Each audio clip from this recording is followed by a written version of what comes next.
Everything, everything,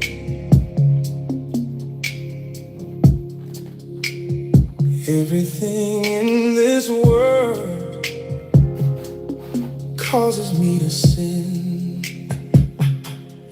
Out of this world, come out of her. I have to, I need to, I got to. Everything in this world causes me to sin. Everything, everything.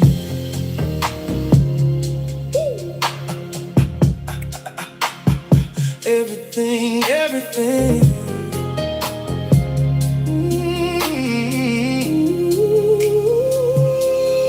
Woke up this morning with my whole life on my mind.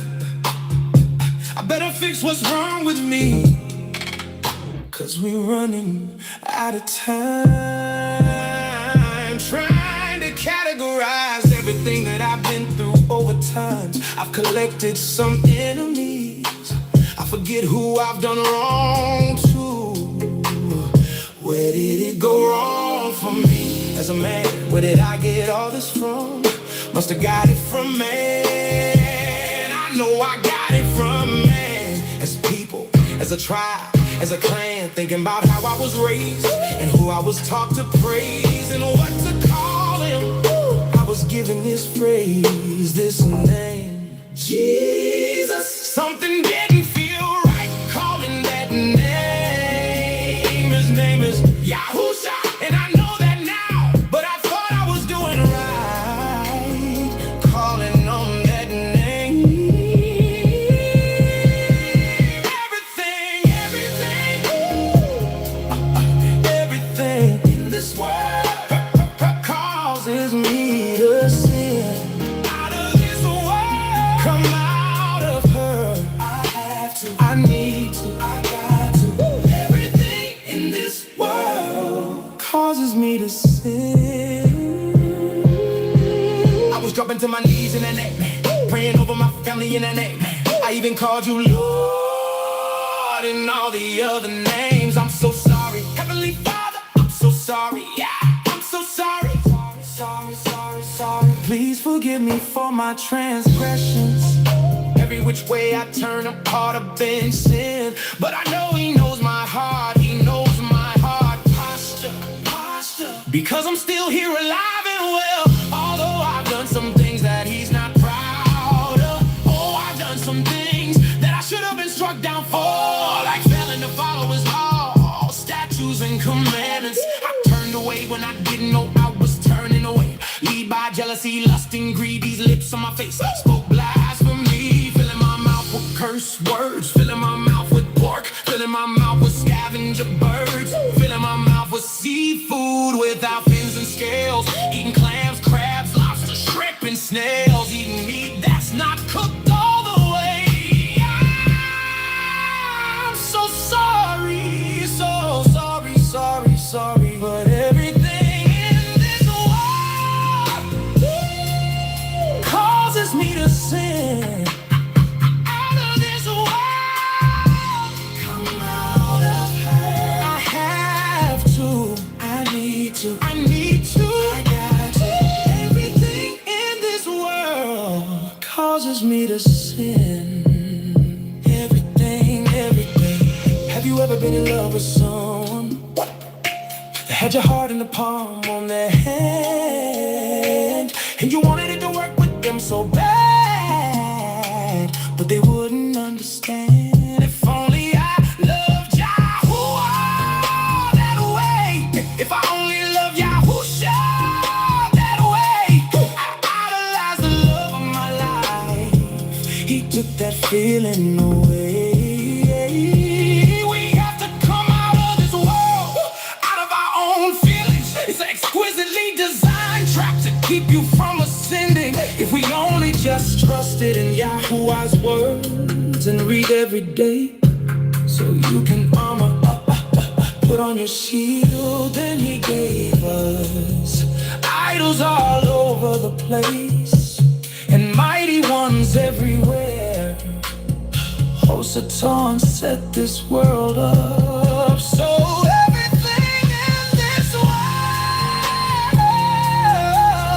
causes you to sin. Out of this world, out of this world. Come out of her. I have to, I need to, I got to. Everything in this world causes me to sin. Everything, everything. We got to go. We got to come out of her. We got to come out of her. That is right. We have to come out of her. And that is perfect for what we're studying. That we got to come out of this religiosity, come out of these things that we have been taught. May Abba Yahuwah give us new eyes to see and new ears to hear. Let us palau. Heavenly Abba Yahuwah, as we continue on in this study, Abba, we ask that you would give us eyes to see and ears to hear. Help us to use this information and apply it to our life so that we, Abba, may be able to share this with others to open up their eyes as well to your prophecy, to this time. May you allow these words to jump off of these pages so that we may know where we are on your timeline, O Abba Yahuwah. And we ask that you help us to get our houses in order, O Abba. May we not look to the left or to the right, but that we will stay on that straight and narrow path that leads to everlasting life. For we know that without having obedience, we will not see your face, O Abba. Help us to be obedient to your instructions. Help us to be obedient to your commandments. Help us to be obedient to your word. May we continue to love those who don't love us, O Abba. Those who are enemies to your great news, to your true news, O Abba. Those who don't love your name, those who don't want to call upon your name, those who don't love that your son who came in the skin, a skin color of melanation, those who hate that he is that image and don't want to believe that he is who he says he is. We ask that you do not deal with them according to their ways, but according to your namesake, O Abba. May you have compassion on them as you've had compassion and continue to have compassion on us. We palau for our friends and our family, our co-workers, those that are amongst us, O Abba, that don't believe and know what we see and know what we know. May you also help us to love them with the same measure that you love us, O Abba, with long suffering and patience. All these things we ask in the mighty name of your Bane, Yahusha, the true name of our Mashiach, the name that you gave us, O Abba, that we are to call upon so that we may have salvation. It's in his most precious name we palau. Hallelujah, hallelujah, and hallelujah, amat. Rumamu Yahuwah.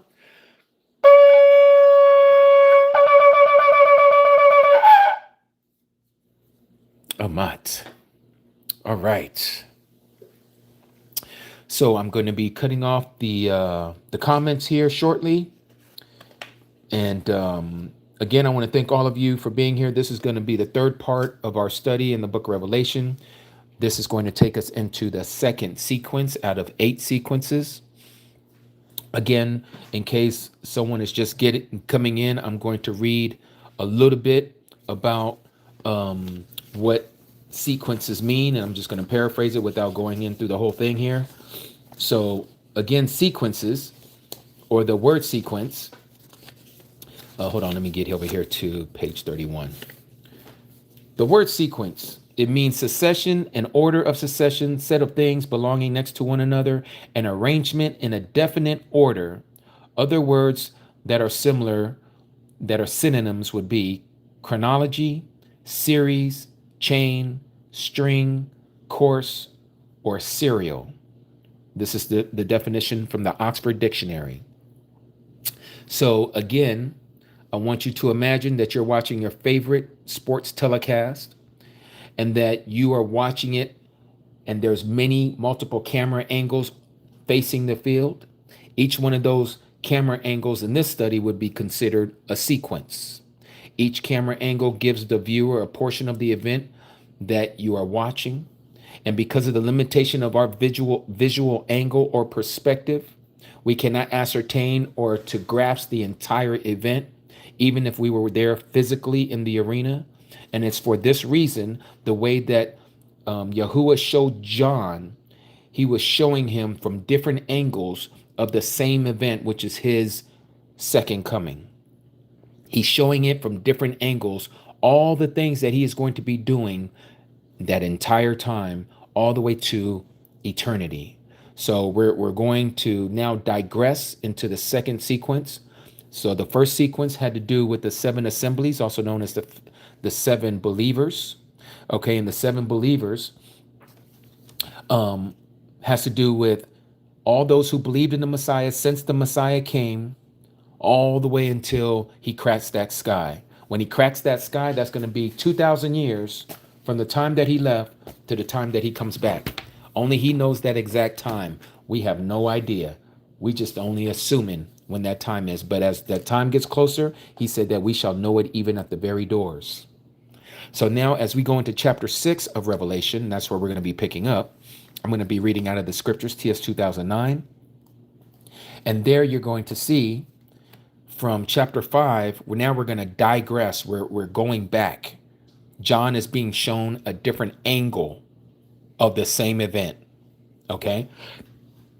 Different angle of the same event. So we went from John being told about the seven assemblies, the seven believers, the seven types of believers.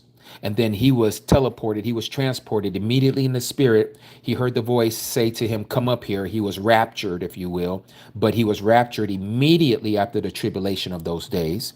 This is indicative of us who are the body of the Messiah also be taking up. So what happened to John will be the same thing that's going to happen to us. We're going to hear the same voice, come up here. That's going to be the sound of the trumpet. We're going up. The dead in the Messiah are raised first. Then those of us who are alive at his appearing, we're going to be caught up together and we're going to be with him in the clouds. At that point, then we start what we know as the wrath of Yahuwah Elohim. We're not going to be here for that moment. Okay, it's going to be going on. I believe it's 45 days. As we get into the study, we're going to see it, how long it's going to take. But now what we're doing is, as we see all of this happening and what we read in Revelation chapter 5, remember we read all the way up to the point where the Messiah takes the scroll from him who's sitting on the throne. And we understood this, that it was a metaphorical speech. It was a vision for John to see the lion from the tribe of Judah who was found worthy to take the scroll out of him who sits on the throne, who lives forever and ever. And what does John see when he turns around and he looks while he's weeping? He sees a lamb. He doesn't see a lion. He sees the lamb that was slain before the foundation of the world, having 7 eyes and 7 horns. Again, we know this is metaphorical or symbolic speech. We know our Messiah is not a physical lamb with 7 eyes and 7 horns. We know the Messiah is the son of Yahuwah Elohim. He is the image of the invisible Father. Okay, he's the one that we're going to see, the one sitting on the throne. So what we're seeing is a heavenly procession, a changing of the guards of the Messiah, the Son, the second Adam, receiving the deed to the earth. And that's where it finished. It was where he is now to come back to the earth. But now as we go into chapter 6, now we're digressing. We're going back. And now he's going to tell us a story from a different angle. And now we get into the apocalypse of the 4 horsemen, as a lot of people like to call it. So let's begin. So here we are at chapter 6 of Revelation. Can you turn off the comments? Yes, baby. Thank you for reminding me, because I do be forgetting. And then people start coming up in here talking crazy. Yes. Okay, so let me go ahead and turn off the comments. YAH's chosen daughter, you say, I need clarification pertaining to heaven and earth, Hades location physically. All of that is going to be answered as we continue on, okay? Hold your questions until the end and we'll get to it. I apologize for any of you who might feel like you don't know where we're going, but just stick along with us. You're gonna start to find your way. You're gonna get your footing. You're gonna start to see how it's starting to make sense. Right now, it might seem like it's all over the place, but it's not. Just do this. You'll see what I'm talking about. Abba Yahuwah will give you the understanding. All right. Okay. So now, hold on one second. Let me just make sure. Okay, here we go. Revelation chapter 6. Now, for some of you, you've already heard this study before because we've done this second sequence before. but there's going to be some extra information that you didn't know, and let's go there. So Revelation 6 verse 1, and it reads, and I saw when the Lamb, our Messiah, opened one of the seals, and I heard of the four living beings saying, like a sound of thunder, come and see. And I looked and saw a white horse, and he who sat on it holding a bow, and a crown was given to him. And he went out overcoming to overcome. This is the first seal. This is the white horse. Now, in Christian circles, they would say, oh, this is the Antichrist, right? And I'm going to tell you why they said this. And this is why I used to believe this, and I used to teach this as well. The imagery that we're given here is someone sitting on a white horse. Now, I just showed you in Revelation chapter 19, and there in Revelation chapter 19, our Messiah, let me read it again. He is going to be cracking that sky sitting on a white horse, okay? And so it says here, verse 11, and I saw the heaven open, and there was a white horse, and he who sat on him was called trustworthy and true, and in righteousness he judges and fights. Now here we see, John says, and I looked and saw a white horse, and he who sat on it is holding a bow, and a crown was given to him, and he went out overcoming to overcome. Now, is this our Messiah that it's speaking about? Or is it speaking about someone else? It's speaking about someone else, but it's not speaking of the anti-Messiah. It's speaking of an event that was to transpire. And the message, the information of what is being told to us was hidden. It was hidden until that time came, and all of you, every last one of you, witnessed it, and you partook of it, and you saw what was the outcome of it. Let's get into this. Notice how we break this down here. And he who sat on it holding a bow, and a crown was given to him. Yes, I'm going to turn off these comments. Yeah. And he went and out and overcoming to overcome. Let me go ahead and do this before I forget. Everybody's yelling at me. Okay. Comments is off. Now, let's look at this. We know the word crown. We know what a crown is. It's something you put on your head. We also know what a bow is, right? A bow, like a bow and arrow. Well, I want to show you all something. Let's go to this. I want to pull up my e-sword. Revelation chapter 6. I need to show you this because we need to break this down together. All right, let me blow this up here so you guys can all see this with me. All right. Using e-sword. In fact, let me bring this here so to make it a little easier for me to read it. Okay, here we are. And I'm using it with the Strong's Concordance attached to it, okay? Verse 2, Revelation 6.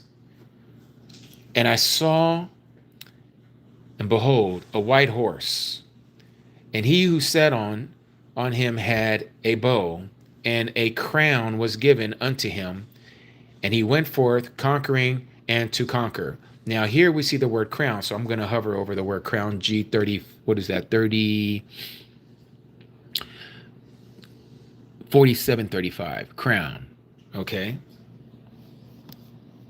Staphanos, that's the Greek word for crown.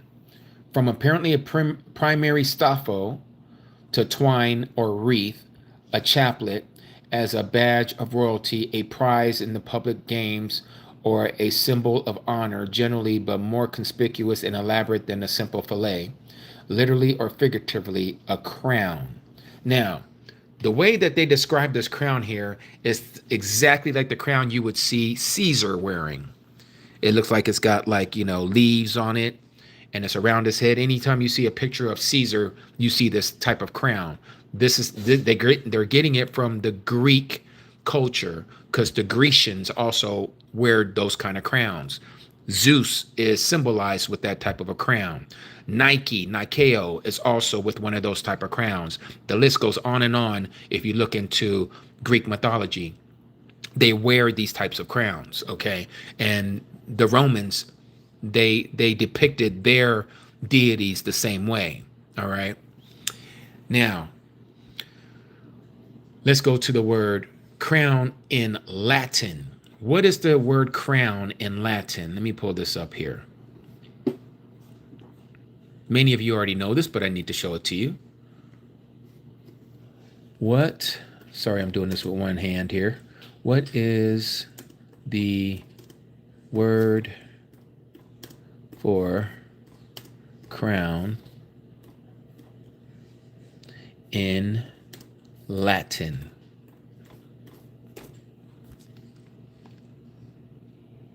Corona.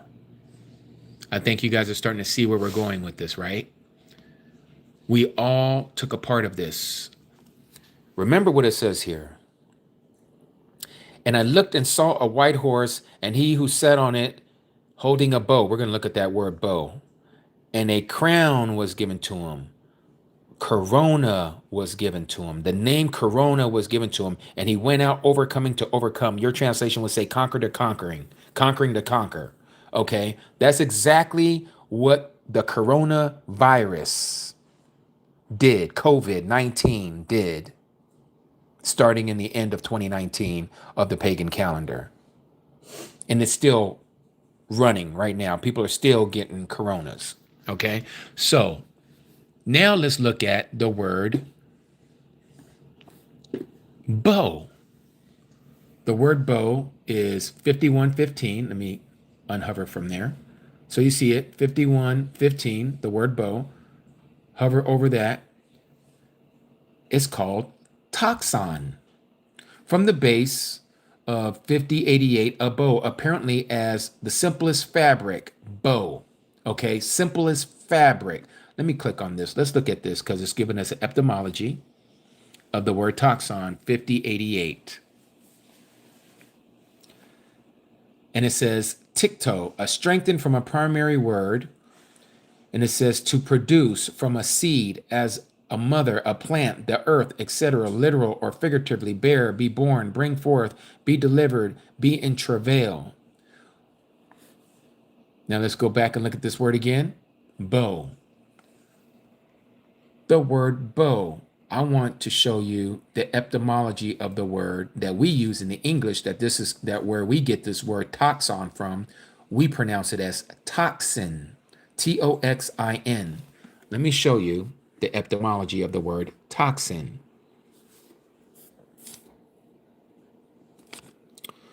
What is the etymology? Hold on 1 second. I knew I was going to spell that wrong. I forgot to put the Y there. Etymology. Make sure I spelled that right. Oh, I put a P before the T. There's not supposed to be a P there. Etymology of the word toxin. Question mark. Enter.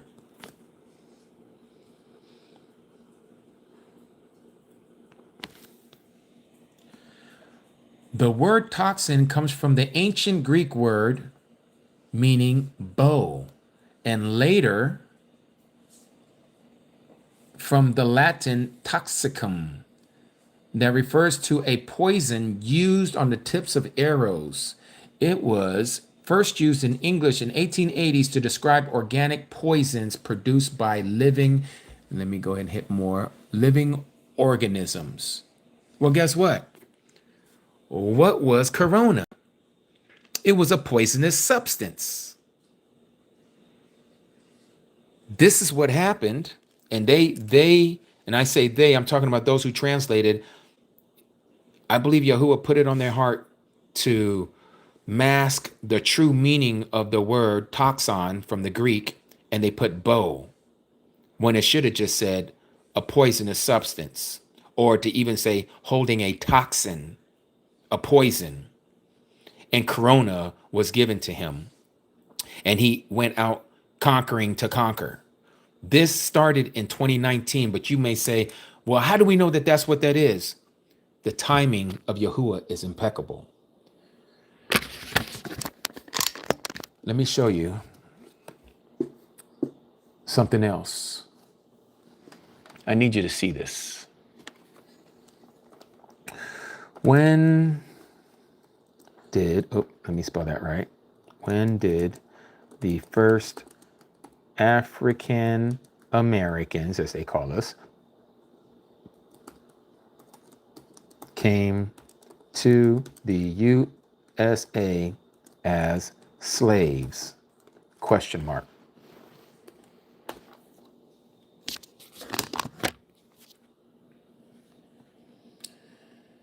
Generating. The first Africans arrived what is now United States as slaves August 1619. Why do I bring this up? Now we're going to go back. Again, I know many of you saw me do this before, but again, there's people that are watching this that are learning for the first time. They need to be caught up as we are.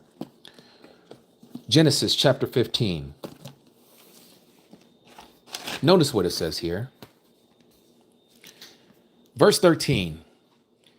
And he, Yahuwah, said to Abram, this is Abraham before his name was changed, know for certain that your seed, his genealogy of those that are going to come from him, right? Let me blow this up a little more so I can see it better.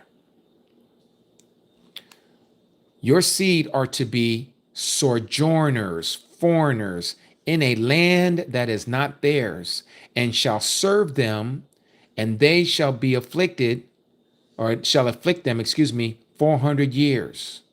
They're going to be afflicted for 400 years. But the nation whom they serve as slaves, I am going to judge, and afterward let them come out with great possession. Now, some of you are probably thinking, oh, that's when the children of Israel came out of Egypt. Pull your car over, pump the brakes, get out, smell the wind. If you go back and you look at the story of when the children of Yasharal went into Egypt, remember the story, and I'm just going to summarize it. Remember, Joseph went there first. Joseph was sold by his brothers because some of his brothers were jealous of him. They called him a dreamer, right? And the dreams that Joseph was having, which he was telling his brothers and his dad and his mom, you guys are going to one day be under me. You're going to be serving me because I'm going to be a leader one day. Oh, his brothers didn't like that. And Joseph being the second to the youngest, they're like, oh, that is not happening. Ain't no way. That is not going to happen. And so they conspired with one another. The brothers did, his brothers. And they sold him to the Yashmalites. You may know them as the Ishmaelites. The Yashmalites sold him to the Egyptians. So then Joseph went and he became a slave to Potiphar. You remember Potiphar and his wife who tried to come on to Joseph, and Joseph took off running and she was holding his cloak, right? He took off. He was like, you ain't gonna get me caught up like that. She lied on him anyway and said he tried to get with me. He tried to, RAP me, right? So he was put into jail. Remember this? And so, but Joseph had the gift of interpreting dreams. And so what happened? The Pharaoh had a dream about these bulls. 7 of them are healthy and fat, and the other 7 were, weaned, and you can see their skin and bones. And so he understood that dream, that there's going to be 7 years of plenty, and then there's going to be 7 years of drought, okay, or famine. Well, anyways, it was from that point that Joseph, once he gave the interpretation of the dream to the Pharaoh was so impressed that the Pharaoh made him second in command under him. The children of Israel weren't there as sojourners being afflicted. They were living beautiful. They were living better than most of the Egyptians. They were living in an area called Goshen, where it was is by the fertile soils of the delta of the Nile. This is where all the sediment that comes down the river and it settles right before it exits out into the ocean. That whole area, that's where they were at, where it had the best fertile soil for their crops, for their animals, all of that. They had the best real estate. Okay. So again, I bring that up because they were not being afflicted at that time. And so then if you continue to read, you read in the book of Exodus where it says, and then there came a Pharaoh who didn't know Joseph. So some time had transpired. Okay. And we're talking about at least 100 years, at least. When the children of Israel finally exited out of Egypt after the Passover, and they were wandering in the wilderness for 40 years, it said that they came to the Jordan. And when they went over the Jordan, it was 430 years, literally to the day. 430 years, not 400, 430 years. But again, they weren't afflicted for 400 years. They were afflicted for maybe 170, maybe, if that. So that's not what this prophecy is talking about. This prophecy is talking about in the future.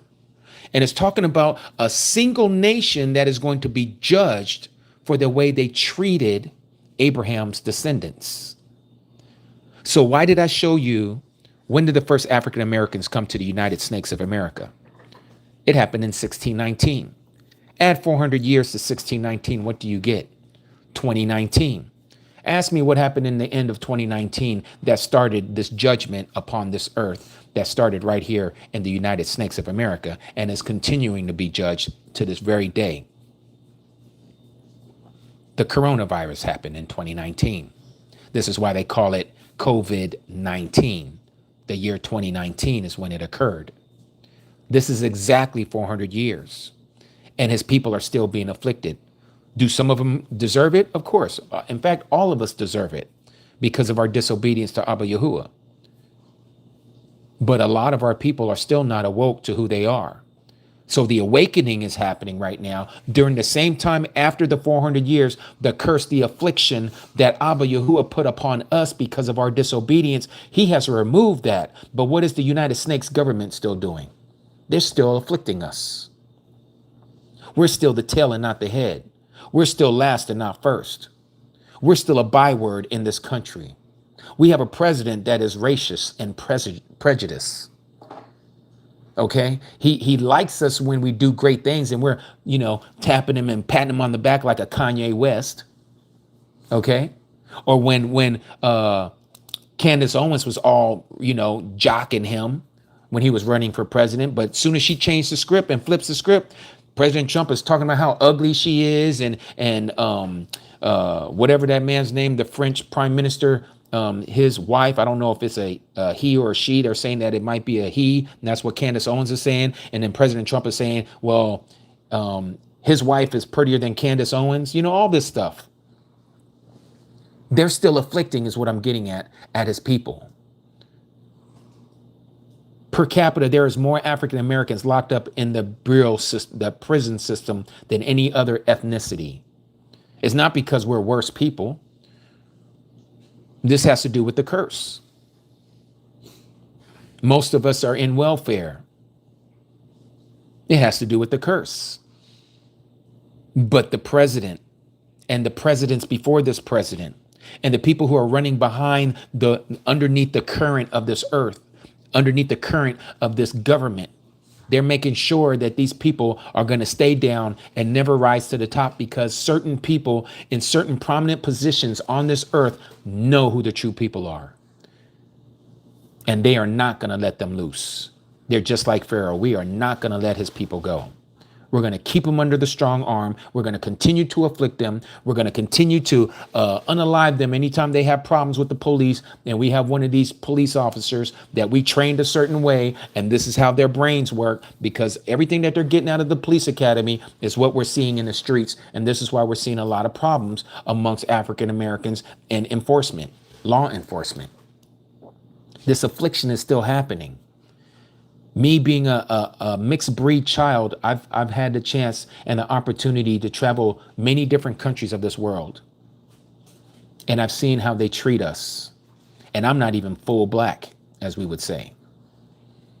Being a mixed race child, I get to kind of, merge between the lines a little bit. And I get to hear what other ethnic groups say about one another.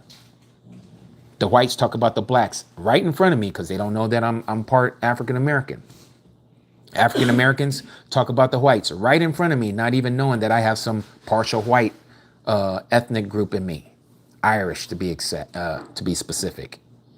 And then the Korean side of me, when I'm around other Koreans, they have no idea that I can speak a little bit of Korean, and I'm hearing them talking bad about the African Americans. So I thank Abba Yahuwah for my bloodline and me being a mutt with all these different bloodlines in me, because I can kind of just clandestinely be in there covertly, and I'm listening to all of this. I bring this up because, again, the African Americans, the true Yahudim, the true Jews from the tribe of Judah, they're right here in this country. That's why the United Snakes of America has been blessed all these years, because these same folks who built this country, the African Americans, were the same folks who built the Roman Empire, the same ones who built the Grecian Empire, the same ones who built the Persian Empire, the same one who built the Egyptian Empire, the same one who built the Babylonian Empire. There is nothing new under the sun. And every time that happened is because every time our people disobeyed Yahuwah, and he allowed our captors to take us into captivity and to use us and to rule over us, that we would be their slaves. And so this first seal of the book of Revelation, the white horse, is the coronavirus. And notice how this is following the script. If the first seal was not the coronavirus, then why are we seeing what we're seeing right now? The second horse. Let's read it. Revelation. Let's go back to Revelation chapter 6.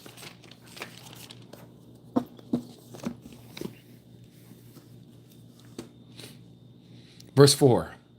And another horse, fiery red, went out, and it was given to the one who sat on it to take peace from the Arats, and that they should slay one another.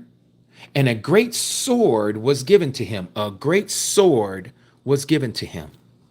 Now, right after COVID-19, what's the next big thing that's going on right now? Yep, you guessed it. We're literally at the doorsteps of World War III. This is what it's talking about right here. It's going to take peace from the earth. We only seeing it taking peace from certain geographical locations right now. It hasn't spread through the whole earth yet, just like the COVID-19 virus spread over the whole earth. This is going to also spread all over the earth. This war is going to take peace from everyone. There's not going to be a country that's not going to be affected some way, somehow. Be it economic, be it physical because of bombs dropping, be it that there is actual war going on their territories of their countries. One way or the other, this is going to hit them, just like COVID hit them. If we go back to the first seal, remember how, and you got to think about this, right? This country, the United Snakes. Yes, you heard me say it right. United Snakes, the United Serpents. We were told a certain instruction on how they were going to deal with us according to this outbreak called the corona. Everybody was told to go home, to lock down. And then when you did come out, you were to do this self-distancing of 6 feet in front, 6 feet on the sides, and 6 feet behind, right? And then we were told to wear masks. We were told you can't fly unless you've been, jabbed up. You had to show proof that you've been jabbed up. Some people were losing jobs because they had to be jabbed up. Many of us started thinking like, man, could this be the mark? Is this the mark where nobody can buy, sell, or trade unless they have this jab? I was thinking that too. I'm like, man, this is starting to sound like the mark. But it never truly fulfilled what the mark says. So if I can fast forward a little quickly here to Revelation chapter 13, it says that verse 17, it says, and that no one should be able to buy or sell except he that has the mark of the name of the beast or the number of his name. So, of course, like many of us, we started looking into the ingredients of this jab that they were giving everybody all over the world. how they were accelerating this vaccine for everyone to take. I think they called it something like Operation Warp Speed or something like that. And this is when President Trump was in office, his first term. And he was like all proud of it. You know, we were the ones who gave you the COVID vaccine. Not knowing that there's all kinds of side effects to this poison that they gave people. Then we started trying to see, are they getting it in the right hand? Are they getting it in the forehead? So people started, and I did too. We were like looking, well, maybe, the hand is including the arm all the way up to the shoulder, right? So we start to be a little general with the way that the scripture is saying exactly what it says. And so then we go on from there and we're like, okay, well, what about the forehead? And we're thinking, oh, that has to do with that Q-tip that they was putting up in our nose, and they're jabbing it in there, and that's between the eyes, And we can make that seem to make sense. But what didn't make sense is that they dropped the mandate. If that was the mark, it should still be enacted to this very day right now. If it was the mark, we should not be able to. I apologize that I had to take that, and just so I don't get sidetracked here, as many of you know, today is our Sabbath, and I try not to answer my call, but being a property manager, sometimes I have to. And right now we got 105-degree weather here in Las Vegas, and 2 of our units are not working properly. So I thought that was the AC technician, and it happened to have been somebody else who had nothing to do with AC. So I apologize, you guys, for that. But anyways, let's get back to what we're talking about. All right, so a lot of us thought that, the COVID vaccine must be the mark, but again, it wasn't fitting what we're told about what the mark would consist of. And one of those things is you cannot buy, sell, or trade unless you have this mark. And so now that they have lifted the mandate on taking this jab, we know that that is not the mark. So I just wanted to bring that up as we're now talking about the red horse. And it seems that everything that is happening right now, since the 400-year curse has been lifted on the people of Yahuwah that was spoken to Abraham in Genesis chapter 15, that had to do with the transatlantic slave trade, 1619, 400 years on top of that, 2019. And we see at the end of 2019, which is why it's called COVID-19, that Corona came on the scene. And right after this Corona epidemic, 2022, Russia and Ukraine get into it. That was the beginning of what I believe is this second seal. It has to start somewhere. It's not just going to be all of a sudden, bam, the whole world war is just up in an uproar and now the whole world is on fire. It doesn't happen like that. Even World War I and World War II, if you go back and you look at it and study that history of how those 2 wars started, it started incrementally. Little by little, other nations started to get involved and picking sides. So you had the axis of evil, and then you had the allies, right? And the United States is always determining who's going to be the so-called good guys and who are the bad guys. So the allies are the good guys, and the axis of evil, of course, is the bad guys. They're doing the same thing now. Russia, China, North Korea, Iran, they're the bad guys. Everybody else, they're supposedly the good guys. We're seeing it all over again. But this time, unlike World War I and World War II, a quarter of the Earth population is going to get exterminated from this war. Let's continue to read. Let me show you.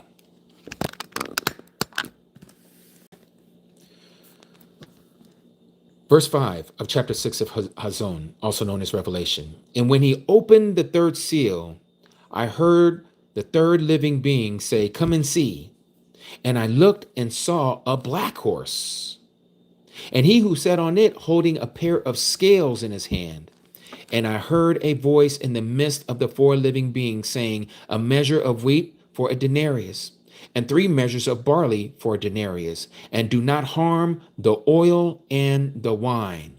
So this has to do with the 3rd seal. Now, this 3rd seal follows the 2nd seal. So if the 2nd seal is a great war, okay, as we like to call it today in our modern vernacular, World War III, WW3, then the outcome of World War III is what we're reading about is third seal. The third seal talks about this black horse that John saw, and this black horse rider was holding a pair of scales in his hand.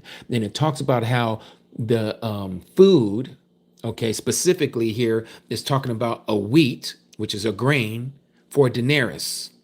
A denarius, you see here where it has the letter E. Let's go down here to the bottom. Notice what it says here. 6E, Roman monetary unit, a day's wage. So I don't care what kind of job you got, you making 6 figures or you're making 2 figures. Everything is going to cost more. Specifically food. Specifically food. Now you might say, well, that's already happening. Yeah, that's because of what's going on over there in the Middle East right now between the United States and Iran. And on top of that, you got Russia and Ukraine. And we're going to soon have China and Taiwan. And who knows what's going to happen after that? Probably North and South Korea going at it again. Now, I say all that to say this, is that this right here is going to affect, again, the entire world, just like the first seal and the second seal. And so it is with the third seal. Now, I personally is thinking that this is when the mark of the beast is going to come up. This is why I have this question mark here. Mark of the beast, question mark. Why do I say that? Because after this world war, they're going to start putting out rations. Because everything, and I'm talking about everything, all of our supply chains, all of the shipping that's going on these cargo ships, the trains, planes, and automobiles, the 18-wheelers, because of the price of gas going up so high, they're going to be halted. Ain't nothing going to be really moving. And so whatever there is that's available is going to be rationed out to the public. But before that happens, guess what's going to happen? Before this seal happens, because of this war, people are going to lose their mind. They're going to be emptying out the store shelves. They're going to be rummaging, making a muck of everything. People are going to have to store up all kinds of stuff. This is why I store up what I got up in my house right now. And I dare anybody to come to my house, you're going to get a bullet. I'm just letting you know right now. And I say that why? Because I have to be a defender of my wife and those who are probably going to be coming here to my house. That I got a lot of family here in Vegas. And this is why I've been storing up all kinds of food and all kinds of water. Because I foresaw this day coming that Abba Yahuwah has placed in my heart. And I know many of you foresaw this day coming as well. It don't take a lot of money to do this. You can skip a meal. You ain't going to die. Go get you a canned good. Just make sure that it still meets the dietary requirements that Abba Yahuwah tells us to. Okay, don't be eating pork. Don't be eating no catfish. Don't be eating no shrimps, crawdads, lobsters. None of that. You get you some beef stew. Okay, you might question, is it really beef? Is it human meat? I don't know. For conscience sake, ask no questions. Eat that food. You know it to be beef. Eat it. Pour it over some rice. Enjoy it. Barak it before Abba Yahuwah. Eat it. For your children, eat it. Your animals, let them eat. But you need to start storing up things for yourself. Don't break the bank trying to go get everything. Just little by little. Little by little. And if you don't need it, guess what? And Abba Yahuwah takes you with the 144,000. Well, that's left for somebody else to use when they come across your stash. So one way or the other, it's going to get used. But you and I, foreseeing the danger that is coming, we are to hide ourselves and we are to prepare ourselves. That's right out of the book of Proverbs. So I believe this is when they're going to have the mark. Now, I personally, let me back up a little bit so I can give you guys a little bit of other understanding of a little bit more information about this red seal or this red horse, the second seal. I believe, and this is just my opinion, but I believe this is the moment that the 144,000 is going to be taken. Why do I say that? Because of what he told them in Revelation chapter 3, verse 10. What did he say? Because you have guarded my word of endurance, I also shall guard you from the hour of trial that shall come upon all the world to try those who dwell on the Arats, on the earth. So he's going to take them. This is the 144,000. They are the assembly, the heart posture, the heart condition of Philadelphia, brotherly love. They love their brothers as they love themselves. Yahuwah has promised to keep them from what we're seeing right here. Were they taken for the first seal? Nope. They were here, just like us, for COVID. Are they going to be taken when the second seal comes to its full fruition? That's when I think they're going to be taken. When this peace is taken from the whole world, just like it says here, it says to take peace from the earth. Okay? When it takes peace from the earth, when bombs are dropping, people are scattering, people are fleeing for their lives, internet is down, electricity isn't working. You got all this stuff going on. Electronics ain't working properly. Communication lines ain't working properly. This would be the perfect time for Abba Yahuwah to snatch out his 144,000 who are the first to be redeemed from the earth, like it says in Revelation chapter 14. They are the first ones to be plucked off the earth from among men to be first fruits unto Abba Yahuwah and to the Lamb. Can you check on her, baby? She got something in her throat. So they are the first ones to be taken. And I believe that's going to happen during the second seal. When this war totally hits the earth, this is when they're going to be taken out, I believe. That's just my opinion. After that happens, the mark is going to come about because of the rationing of food, just like in World War II Germany. You're going to have some kind of mark, and you're going to have to show that you have gotten your daily wage of whatever that is, because they're going to know if you have taken your portion or not. And that's what this mark is going to be all about. Not to mention the life expectancy. Hold on one second, you guys. Hold on. I got to see what's going on with my little puppy.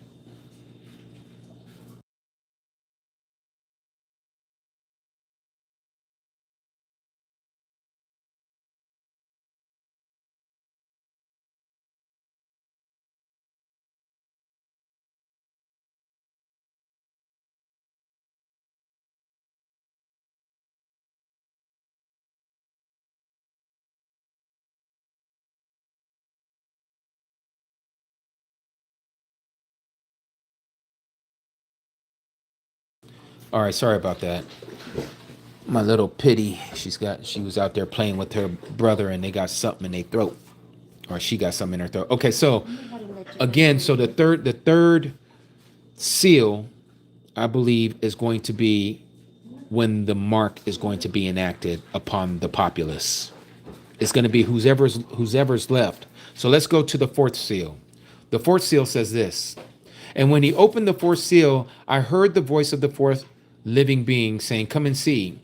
And I looked and saw a green horse, and he who sat on it had the name Death, and Sheol, which is the grave, followed with him. And notice what it says here. And authority was given to them, that's death and Sheol, the grave, over a fourth of the earth, to unalive with sword, with hunger, with death, and the beast of the earth. This word death right here is talking about what we know as diseases. This is what happens from an outcome of war. If you go and look at and do any study on the history of any major war, these are things that always happen. You're going to have people who are going to be unalived by weapons. That's a given. That's what causes wars. Hunger, that's the famine because of the condition of supply chains being shut down. Diseases or death. Okay, this is going to transpire as well because bodies are decaying out in the open. They're not being buried. So all kinds of stuff is airborne. And by the beast of the earth. This word here, beast of the earth, is not talking about your lions and tigers and bears, oh my. It's talking about those who are leading us, those who are politicians, those who are the beasts of the earth, just like what we read in Revelation chapter 13. And I saw a beast coming up out of the sea, having 7 heads and 10 horns, and on his horns 10 crowns, and on his head names of blasphemy. right? This is who we know as the anti-Messiah. And then he says here, and I saw another beast coming out of the earth who had two horns like a lamb and spoke like a dragon. We know this to be the false prophet. So the same understanding with the same measure of the word that we're using here that we see in the fourth seal where it talks about, and they were unalived by the beasts of the earth, persecution. This is the persecution of the saints. A quarter of the earth is going to die from these things, these plagues. Now, just to put this into a perspective of the population right now, and we're just going to use round numbers. They say there's about 8 billion people on this earth right now. 8 billion with a B, okay? What is a quarter of 8 billion? Well, if you break up 8 by a quarter, 25%, you get what? 2 billion. So if you have 2 billion plus 2 billion plus 2 billion plus 2 billion, that's 4 quarters. Just like if you had 4 quarters makes $1. 2 plus 2 plus 2 plus 2 makes 8. A quarter of 8 is 2. You add a B to it, billion. That's a lot of people, folks. And let's put this into perspective with many of us living here in the United States of America. What are we talking about? 350 million? We're not even a country of 500 million. We're talking about 2 billion people wiped out. This is why the Messiah said what he said when he said this in Matthew 24. The world has never seen nothing like this before, and nor will it ever see anything like it again. And so he says here, for then there shall be great distress. Your translation would say great tribulation, such has not been since the beginning of the world until this time, no, nor ever shall be. And if those days were not shortened, no flesh would be saved. But for the sake of the chosen ones, yours may say the elect, those days shall be shortened. The chosen ones is you and me. This is not the so-called Jewish people that the Christians like to talk about, because they got themselves believing with this fanciful thought and teaching that they're going to be gone out of here, whisked away in a pre-tribulation rapture. And so the elect ones that they're talking about, oh, that's the Jewish people, because now God is going to turn his sights back on the God people, his people, and they're the ones who are going to be proselytizing and making all these new converts that are going to be the so-called tribulation saints, because of the 144,000 Jewish boys that are virgins are going out evangelizing. That's nowhere in Revelation. That's nowhere in Revelation. And when we get to Revelation chapter 14, you're going to see it has nothing to do with just Jewish, number one. You're going to see that it has nothing to do with boys, number two. And you're going to find out it has nothing to do with what we call virgin boys who never had sex. Let me just put it that way. Okay? It's not talking about any of that. But we'll talk about that next week. But for right now, it might not even be next week. It's probably 2 weeks from now. But right now, let's get back to what we're talking about. So this time is going to be like no other time. No other time. And so we see here about this fourth seal, again, they're going to have power over a fourth of the earth to unalive with sword, with hunger, with death, and with beasts of the earth. Again, this word death is pestilence. It's where we get the word diseases. And this is all an outcome of a world war. But notice what it says next. And when he opened the fifth seal, verse 9, chapter 6, I saw under the slaughter place the beings, yours will say souls, of those having been slain for the word of Alua Alahim, and for the witness or testimony that they held. Right here, we're seeing two things, word of Alahim and testimony. Word of Alahim and testimony. Let me stand up for a second. What is the word of Alahim? What is the word of, some of your translations will say the pagan word God? Well, that would be what we call the scripture. You may know it as the Old Testament.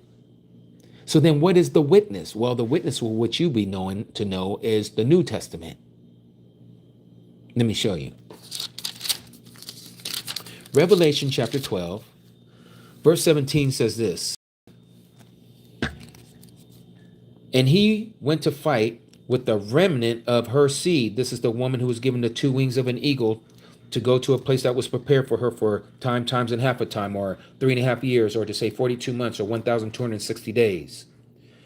And it says, and he went after her seed. Satan, he went to fight with the remnant of her, the 144,000 seed, those guarding the commandments of Elohim, that is the word of Elohim, and possessing the witness, the testimony of Yahusha the Messiah.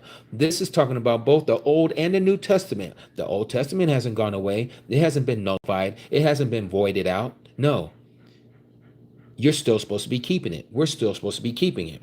And we're supposed to possess the witness, the testimony of the Messiah, Yahusha, not Jesus, Yahusha.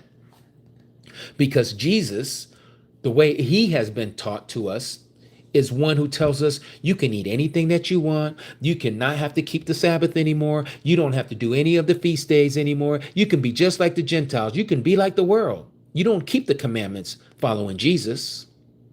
But if you believe in the Messiah, who is Yahusha, you're going to guard, or you're going to keep his commandments. That's what it means right there. Those guarding the commands, read that in the King James Version. Look it up. It's going to say those keeping the commandments of God. What commandments of God? The same commandments that you've known since the beginning, that you probably learned in your Sunday school when you was a little kid. The 10 Commandments. The 10 Commandments have not been done away with. And there's dietary laws that haven't been done away with. But Christianity says through Jesus that all of this has been paid for. All of this has been nullified. All of this has been nailed to the cross. But you're not going to find that anywhere in the New Testament, in what we call the testimonies, in the letters, the epistles. You won't find it. What you will find is that you're still supposed to keep it. What you will find is that the blood of lambs, bulls, and goats is not going to cover your sins. It's the blood of the Messiah that covers your sins. So the only difference that has changed from the old to the new is the way your sins, your faults are forgiven. You don't use the blood of bulls and goats and lambs. Now what is being used and applied to our life when we break these laws, statutes, and commandments is the blood of the Messiah. That's the only thing that's changed. Oh, let me put one more thing on there. What else has changed is that no longer are those 10 commandments and all those other laws that are in what we call the Torah, the first 5 books, Genesis to Deuteronomy. No longer are they just on paper. They're supposed to be written on the tablets of your heart.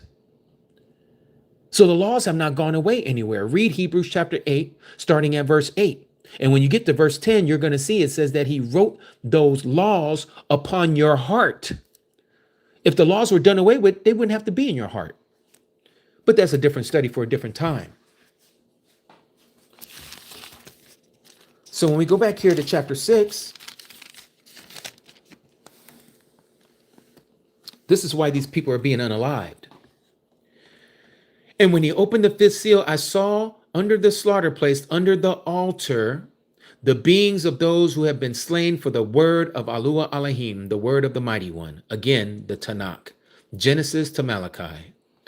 And for the witness that they held, that's Matthew to Revelation. And they cried with a loud voice, saying, how long, O Master, set apart and true, until you judge and avenge our blood on those who dwell on the earth?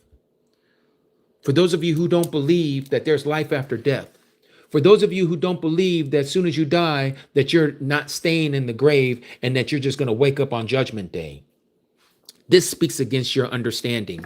This speaks against your doctrine, because right here it says that their souls were talking. And not only were their souls talking, but it says here, verse 11, and there was given to each one of them a white robe. And they were told that they should rest a little while longer until both the number of the fellow servants and their brethren would be unalived as they was completed. So there is a specific number that has to be unalived, that Yahuwah has put to the side, that he says, this is the amount that Satan can unalive. That's it. He can't take another soul. So there's a certain number. And those who go before them, they're crying out like, is it time yet? Are we there yet? Kind of a deal. Is this the time that you're going to judge us? Judge those who have unalived us, who dwell upon the earth? Yahuwah being so patient and so loving, he says, not yet. Not yet. There are still those who have to be unalived like yourselves. Not yet. Wait a little while longer. But what's amazing is that these souls were giving white robes. Figurative speech, symbolic speech. They've made it. Their nakedness is clothed. They have been blood bought. Though your sin be as red as crimson, I shall make you whiter than snow by the blood of the Messiah. How does red make something so white, pure white? Because our Messiah's blood is able to cleanse even the worst sinners, to make them clean and pure again, to make them virgins again. This is what it truly means to be born again. When you're truly born again, I don't care what kind of a lifestyle you've had, Mishpachah, family. When you give yourself over to Yahuwah with all of your heart, with all of your mind, with all of your strength, he's able to make you a virgin again. With men, this is impossible. But with Yahuwah, all things are possible, including you being a virgin in his eyes again. You being clean and pure, not a prostitute, not a harlot, not one who's been going around playing the harlot like our ancestors did. We are not to do that. We are not to do or act out committing spiritual adultery. We are to be clean before him, pure before him.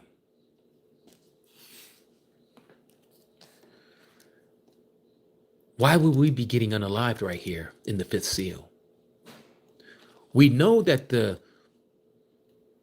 mark of the beast can't happen here in the fourth seal because we see what's going on. People are being unalived here, a quarter of the earth.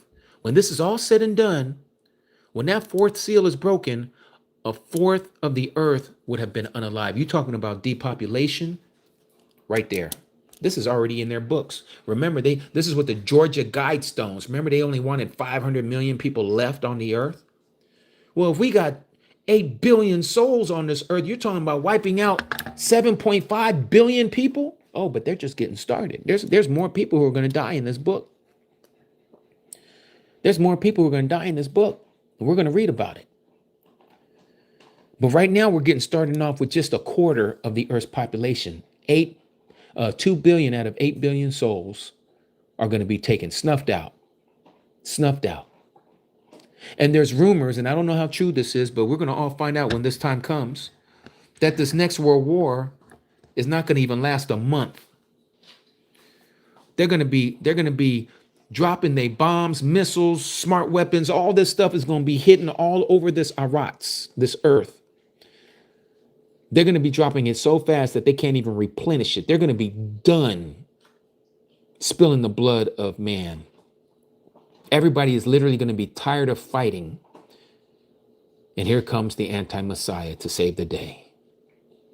He's coming somewhere in this area right here, between the third and the fourth seal. He's coming.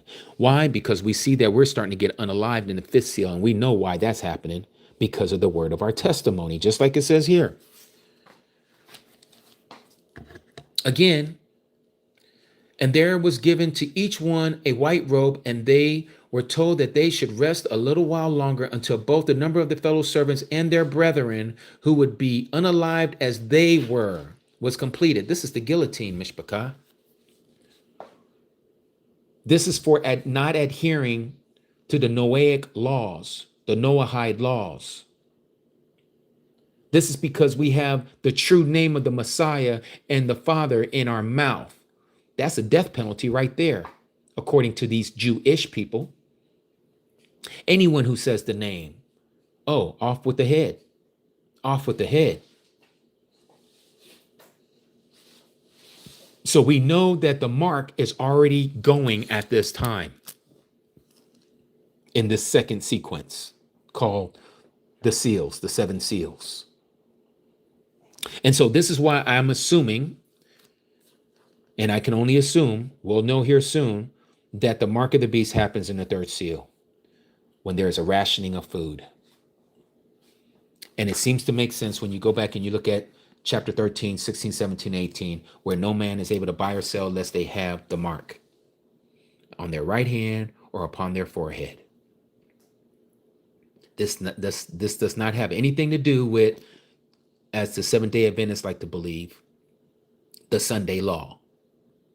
Ain't nobody going to say, wait a minute, before you walk in here to Walmart, I need to know, what day do you serve on? What day do you worship? Do you worship on the Sabbath day, this pagan Saturday? Or are you keeping the one that we're telling you to keep, which is Sunday?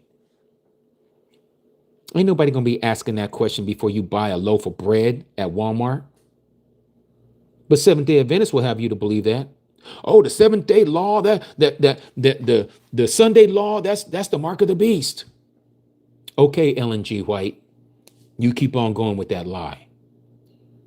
You want to keep on thinking that the mark of the beast is all about the day of worship? No. It's exactly what it says in Revelation chapter 13, verses 16, 17, and 18. You got to have to get it on your forehead or in your right hand. And if you don't have this mark, you ain't going to get to eat. You ain't going to get to put no gas in your car. You ain't going to have no job. You can't get on no airplane. You can't rent no house. You can't do nothing unless you have that mark. And that COVID-19 jab, that was nothing but a dry rehearsal. That was nothing but a dry rehearsal. And many of you listening to me right now, you failed miserably. Don't do it again. Don't do it again. You better thank Abba Yahuwah that first one was not the true mark. You better thank him that was not the true mark, because you, my friend, would be done. You'd be toast. So mark these words when it comes around the next time. I don't care if they're going to use your children against you. I don't care if you feel like, oh, they're using my wife and I can't imagine her, they doing this to her, they doing that to her, whatever it is. Do not succumb to taking that mark. This book of Revelation is telling us that over and over again about those who worship the beast and his image and his name and took his number. These shall not inherit everlasting life. You want to make sure that you get in, then you stand strong. You stand strong and firm to the end, even if it means they're taking off your head. Know that you're getting in. Know that you pass from death unto life. Know that you're going to be resurrected.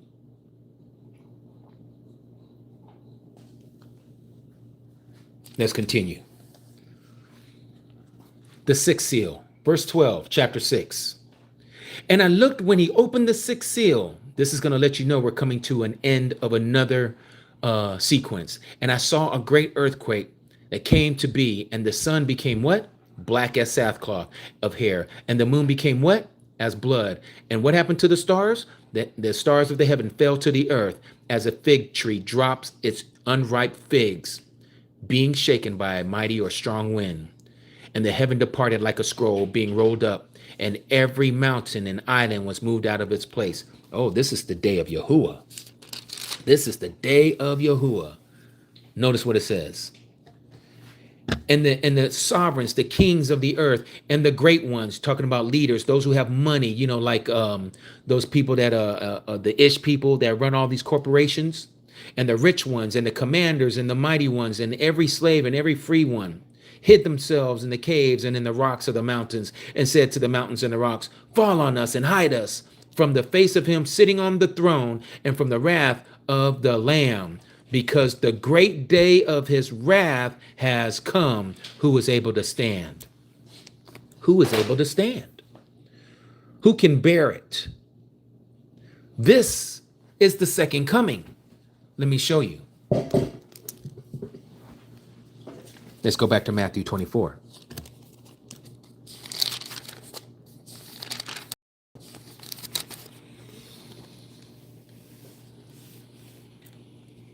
Verse 29, and immediately after the distress or the tribulation of those days, what happens? The sun shall be darkened. What else happens? The moon shall not give its light. What else happens? The stars shall fall from heaven. This has got to be talking about the same event that the Messiah told the 12 disciples, and he's saying it again to John in the book of Revelation. And the powers of the heavens shall be shaken. And then the sign of the Son of Adam shall appear in the heaven. And then all the tribes of the earth shall mourn, and they shall see the Son of Adam coming on the clouds of the heaven with power and much esteem. And then he shall send his messengers, his angels, with the great sound of a trumpet. Here's your tribulation. Here's your rapture, all of you pre-tribulation believers of the rapture. And they shall gather together his chosen ones.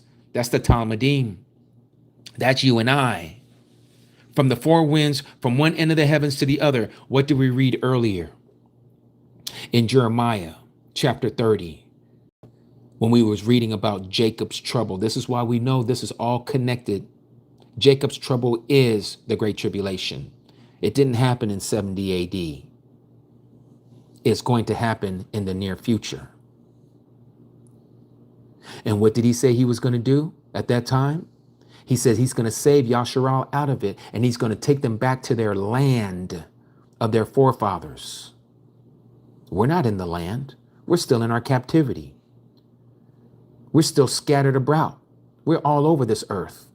We haven't been taken back to the promised land that has been promised to our forefathers, Abraham, Isaac, and Jacob. No, because the time hasn't come yet for him to gather his elect. There's also this teaching about this second Exodus that's nowhere in scripture. There is no second Exodus, but if you want to believe in the second Exodus, understand you're already in it. You're in the wilderness experience right now.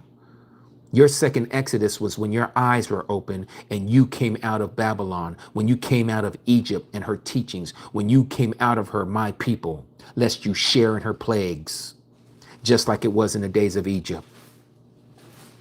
So you and I right now, we're in the wilderness experience of the peoples, in the wilderness of the peoples, the wilderness of the nations, as it says in Ezekiel chapter 20. You're in your second Exodus right now. And he's dealing with you as he said he would deal with you face to face, as when a man speaks to a man face to face. He's talking to us right now through these words. And he's going to see your heart condition to see if you're going to continue to rebel or if you're going to bring yourself under the bond of the agreement. And that's why we're coming back to the law. That's why we're coming back to the understanding the instructions of the commandments. Because he's measuring you to see if you're going to continue to be hard-headed and stiff-necked like your ancestors, which we have a whole lot of them right now still in Christianity because they still like to hoop and holler about Jesus Christ being their Lord and Savior. They've already believed in the image of the beast. They're already under the beast system. They're already under the name of the beast, Jesus, and they don't even know it. This is why your eyes are opened. This is why he tells us to wake up, lest I come upon you when you don't know the day or the hour. This is why he's telling us to come out of her, my people, out of the teachings of that harlot, that woman that started with the Catholic Church, who has many daughters called Protestantism, which are the denominations of Christianity. They all still do Sunday worship, even with the Seventh-day Adventists, thinking that they have the true Sabbath, and they don't because they don't know the true calendar. They're still under the calendar of their mother harlot church called the Gregorian, I can't even say it right, Gregorian calendar. Pope Gregory the 13th. That's the calendar that practically the entire world, who's been swept away, drinking the wine of her cup, her golden cup. And this is why they're doing all of this idol worship and eating of the foods that have been given over to idols that Yahuwah says you're not to do. And they're doing it every time they celebrate these so-called holidays, these holy days, to these other demons and fallen ones.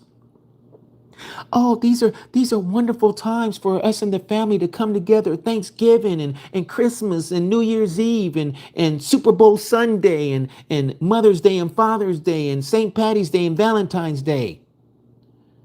Do you not understand? Remove the spell off of your eyes and you'll see clearly that you're eating foods offered to the demons. These are their holy days. These are their holidays, but you won't pick up your scripture and you won't look into Leviticus chapter 23 and do not one of those days that Yahuwah told you to keep. You won't do the Sabbath. You won't do the Pesach, the Passover. You won't do the unleavened bread. You won't do the first fruits. You won't do the Feast of Weeks, also known as Pentecost. You won't do the Day of Atonement. You won't do the Feast of Yom Teruah, also known as the Day of Noises or the Feast of Trumpets. You won't do the Feast of Sukkot, also known as the Feast of Tabernacles. You won't do none of these things, but you be so quick to do you some Christmas. You be so quick to do you some Ishtar, Easter. You so quick to celebrate your pagan birthday. You're eating foods offered to idols, including your birthday cake with those candles on them. You need to look into the traditions, why you even do that. Why is a birthday cake given to you on your birthday? And why does it have candles on it for every year of your birth? Because you're offering that food up to why you say, oh, make a wish and then blow out the candles. All of this is to the Queen of Heaven. Idol worship. Idol worship. And you don't even see it. You just think, oh, it's for the children. Oh, it's my day. Yeah, everybody's worshiping you on your day. Self-worship. Idol worship. Foods offered to idols. And anybody who partakes of it, you're just as guilty. You go to somebody's birthday party, you eat of that cake, you're eating foods offered to idols. Yeah, remove the speck. Remove the plank. Remove the veil. Because it's all in your eyes and you can't even see it. And so we see here, again, got sidetracked for a second because I got to talking about Babylon. Boy, I can't stand no Babylon. Can't wait for this country to go down. So here we see the great day of his wrath. This lets us know we're coming to the end of another sequence. So just like I showed you in the first sequence, it stopped right before his second coming. We see the procession in heaven in the first sequence. And everyone, every being, every creature is paying homage to the Lamb, praising him. You are worthy of all the barakah, the respect, the esteem, the might forever and ever, right? And they bow down to him who lives forever and ever. We know who that is. That's the Messiah. He says, I am the first and the last. I was the one who was dead. Behold, look, I'm alive forever and ever. It's the same being sitting on the throne. One being, one mighty one, one name. Alua Elohim is one. It's all right there in your face. You can twist it up, do your verbal gymnastics, do whatever you want to do with it. Land this, or stick the landing, as my Aki Al will say. Make yourself feel good. Give yourself a pat on the back. Give yourself all tens all the way across the board. It doesn't make it true. The truth of the scripture is that he's one, not two, not three. And so we see again here at the sixth breaking of the sixth seal, the Messiah is getting ready to come back. And this is why all these people and this is what I was getting at earlier about the guy who owns Meta or Facebook. I can't even think of his name right now. You guys know what I'm talking about. The Jewish boy. Same thing who owns Oracle. Jewish. Same one who owns Google. Jewish.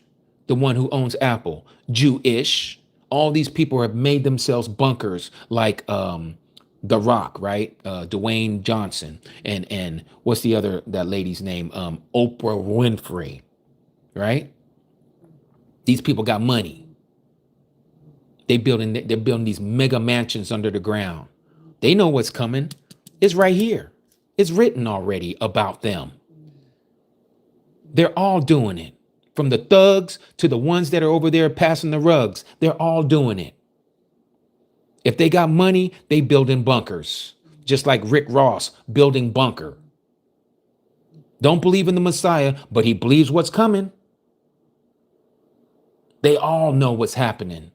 It's those of us who don't, who ain't reading this stuff because we think it's going off and it's going to be for some other generation when it's for you and me. It's for our generation. You think that this AI technology is not going to be thwarted by Yahuwah and Yahuwah is going to let this go on for a whole nother generation? You got to be kidding yourself. He's going to put a halt to this very soon because the exponential rate, the growth of the knowledge of artificial intelligence is cascading so fast and so rapidly that if Yahuwah doesn't stop it, who wants to believe in a creator that they can't see when you have Satan manifested in the flesh through the anti-Messiah, and he's saying, I'm going to give you everlasting life through transhumanism? What are you waiting to die for, to eat of the tree from the fruit of the tree of life from the fruit there? What's the reason for that when you can eat this tree right now, the transhumanism tree?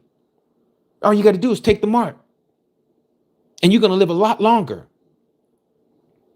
When that body gets old, that's okay. They'll upload your brain to another one, and you'll continue on that life cycle. It's the same thing that the Creator said at the Tower of Babel. Let me show you. We are literally going backwards in the book of Genesis right now. We're literally going backwards. And this is why the Creator says he spoke the end from the beginning. Ain't that amazing? Think about that. Oh, it'll twist your mind up when you start thinking. He spoke the end from the beginning. That means he told us everything that was going to happen in the book of Genesis before it was going to happen. He gave us all the blueprint of what's going to go down. So let me take you here about the Tower of Babel. Look at this here. Chapter 11 of Genesis. And all the earth had one language and one speech. And it came to be as they set out from the east that they found a plain in the land of Shinar, and they dwelt there. And they said to each other, come, let us make bricks and bake them thoroughly. And they had bricks for stone, and they had asphalt for mortar. And they said, come, let us build ourselves a city and a tower whose top is in the heavens, and make a name for ourselves, lest we be scattered over all the face of the earth. Why did they say that before they even built the tower, that they already knew that they were going to get scattered all over the earth? Let's make that make sense for a second. How was it that even before they put their hands to the plow to settle out the foundation of this tower that they were going to build, they said, let us make a name for ourselves, lest we be scattered all over the face of the earth. Verse 5 says, then Yahuwah came down. He came down to see the city and the tower that the sons of men had built. And Yahuwah said, look, they are one people, and they all have one language, and this is what they begin to do. And now they are not going to be withheld from doing whatever they plan to do. Let me read that sentence again. And now they are not going to be withheld from doing whatever they plan to do. Come, let us go there and confuse their language so that they do not understand one another's speech. I bring this up because we are once again here. Instead of it being a brick and mortar tower, it is now a digital tower. It is now what we know as AI technology. It is the internet infrastructure. This is what they're doing right now with this knowledge. And you think Abba Yahuwah is not going to come and stop them, that they can continue on doing what they're doing and they're not going to be withheld from doing whatever it is that they want to do, that they plan to do? You got to be kidding yourself. He's coming down here to stop this. This is why he said, when what we read earlier, put it together, put it together. Matthew, let's go back. Let's look at Matthew 24 again. What did he say here? Verse 22, and if those days were not shortened, no flesh would be saved. Saved from what? Transhumanism. Transhumanism. There would not be a single human being on this earth anymore if they continue to do what they're doing, except for those of us who are going to be annihilated for not taking the mark. They're going to do away with us. So the only people who would be left on this earth would be transhumanists. Their new next level, their upgrade of the human mind and the human body. They're going to mix the clay with the iron. But guess what it says in Daniel? It says that they shall not cleave to one another. He's not going to allow it to happen. They're seeking something that Abba Yahuwah says, I'm going to stop you right when you get to that point, because guess what? We're almost there. The technology is making it possible, Mishpachah, to where if Yahuwah did not exist, this would be our mighty one. This would give us everlasting life. And you cannot go around or thwart Abba Yahuwah's agenda of what he is going to do, because it's already pre-written. He's showing us how evil and wicked our hearts are, to where we don't want everlasting life from him. We want everlasting life from the hand of Satan through his technology.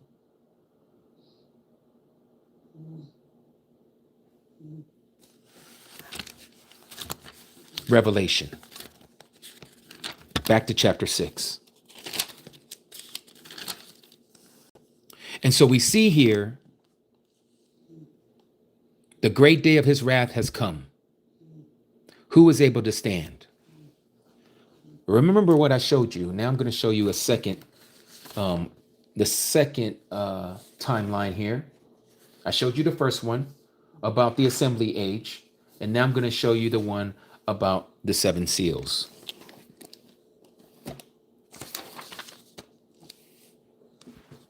Let me back this out so you guys can see it. This is the second sequence of the 7 seals. Now I'm going to put it this way so I can blow it up and you guys can see it a little better, okay?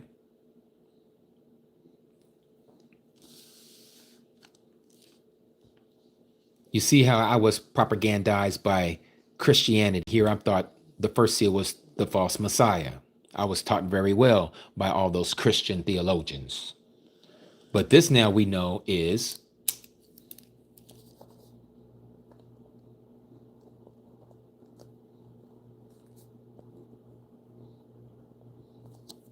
COVID-19, Corona. That's what that is. This right here is World War III. We're watching this transpire right before our very eyes. The food rationing is coming later. That's going to be the outcome of the World War. I believe that's when this mark is going to be given to everyone, when all the dust settles. When it's all settled, a fourth of the earth, a quarter of the earth is going to be destroyed. That's the fourth seal. We're going to be already getting murdered at this time. We're going to be dipping deep into the Great Tribulation. I believe the Great Tribulation starts right after this war, which is going to bring about the mark, the 3.5 year mark. When that happens, when it starts, we don't know yet, but it's coming real soon. And then we just read about the sun, the moon, and the stars darken, and the wrath of Alua Elohim begins. That's the 6th seal. When we read about the 7th seal, it brings us back to the prayer again. Remember, we were talking about the prayer in the first one? Now we see a prayer in the second sequence. There was silence in heaven for a half an hour. Why? Because Yahuwah is getting ready to pour out the 7 bowls, Revelation chapter 16.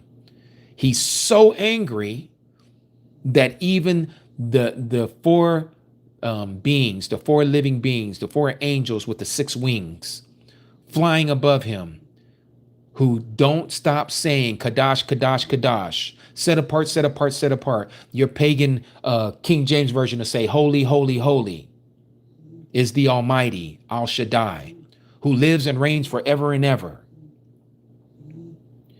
They're going to be silent at this point. That's how angry Yahuwah is. So let's read that. Let's go here and look at this.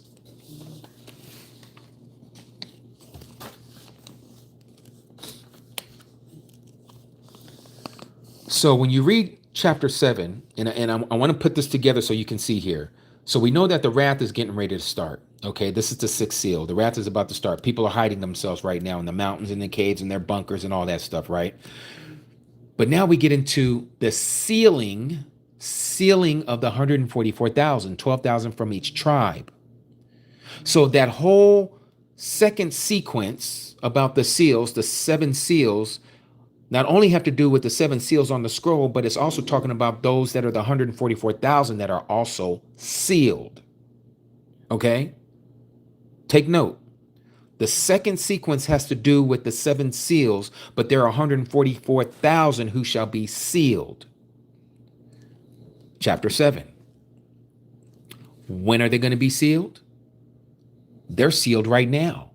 You may be one of them because you have been called worthy to escape these things, because you have love for your neighbor as yourself. You have that brotherly love, Philadelphia. You're preaching this truth. You're telling it to your friends. You're telling it to your family. You're telling it to your coworkers. You don't care if they shun you or if they talk bad about you. They done this to our Messiah, so they're going to do the same thing to us. We are not of this world. If we were of this world, the world would take care of its own. But we are not of this world, so they don't care about us. This is why when that time comes, they're going to get rid of us. They're going to extinguish us from off the earth because they believe it belongs to them. How dare we bring up the name of Yahuwah, Yahusha in their midst? Off with the head. How dare you don't follow our agenda and you want to follow the agenda of him who's in the heavens? Off with the head. So 12,000 from each tribe. Now we got to dispel another Christian lying dogma that the 144,000 are all Jews. Like Anthony Philip Mitchell, I think that's how you say his name, the dude from 2819 Ministries out of Atlanta, Georgia. He's over here parroting, I forget the guy's name, out of Cincinnati, Ohio. But that's his leader. And I can't think of his name right now. But that's who Mitchell is listening to. He's the one who ordained Anthony Mitchell. Everything he says, Anthony Mitchell says. In fact, let me see if I can bring that up for you guys. And the reason why I bring this up is because, again, there's this misnomer, this lie that the 144,000 are all from these Jewish people. That's a lie. And you must look into this, because if you don't know who the true people of the book are, and you believe that those people over there, the 1948ers who say that they have returned back to the land of Israel, are the true people of the book, your prophecy is all messed up. You have no understanding of prophecy, because you're not equating them with the people that it says in Revelation chapter 2, verse 9, and Revelation chapter 3, verse 9, and people like Candace Owens, and people like Tucker Carlson, and people like the Hebrew Israelites, like they like to put the word black Hebrew Israelites in front of the Hebrew Israelites, and like ourselves. And let me not forget President Putin over in Russia, bringing out their icons, showing the true color of the saints and all that, even though they're all icons and they're idols. Nonetheless, at least they got the color right. At least they got the color right. But why am I bringing that up? Because again, if you believe those people over there in the state of Israel, in the land of Israel right now, are the people of the book, and you believe that they have fulfilled Ezekiel chapter 37, that they are the dry bones of that prophecy, you're all messed up in your prophecy understanding.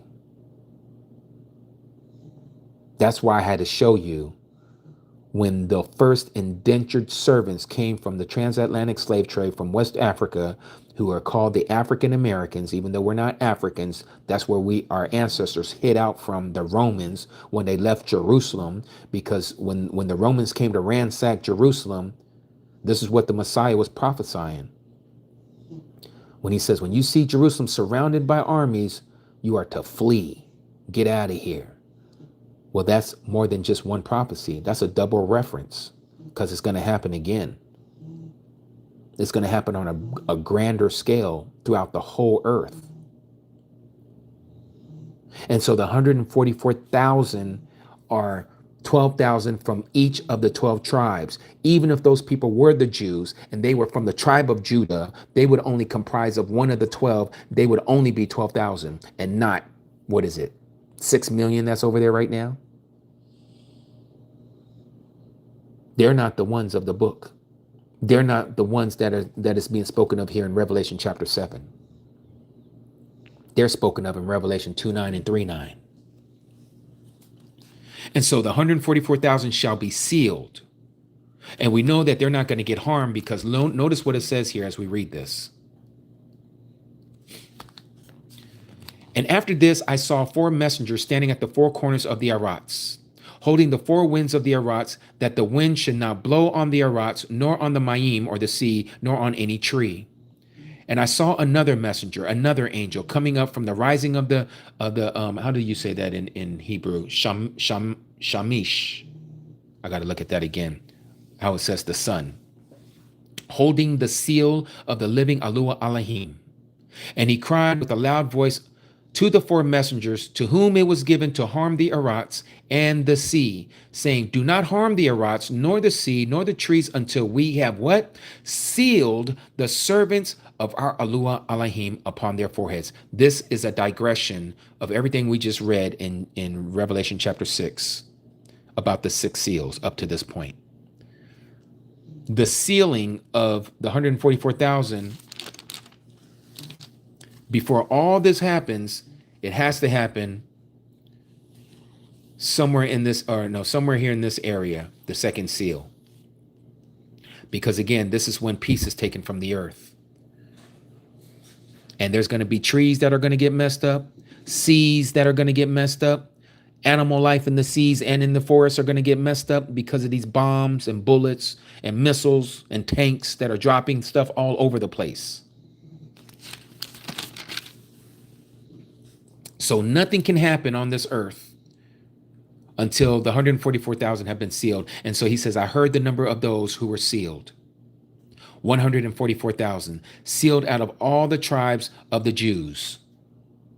Does it say that? No, it says the children of Yasharal.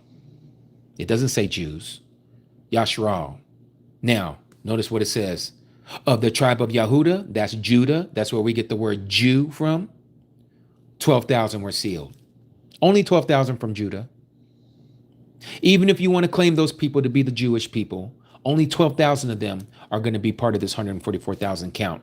But let me tell you something.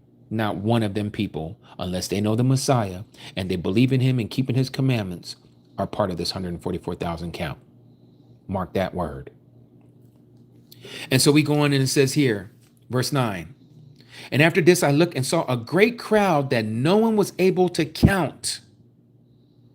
Well, he was able to count this because he heard the number. He said, what? And I heard the number of those who were sealed, 144,000. But down here in verse 9, he says, after this, after what? After the sealing of the 144,000, he says, I looked and I saw a great crowd that no one was able to count. No one was able to count. So this is not the 144,000 that we're talking about here.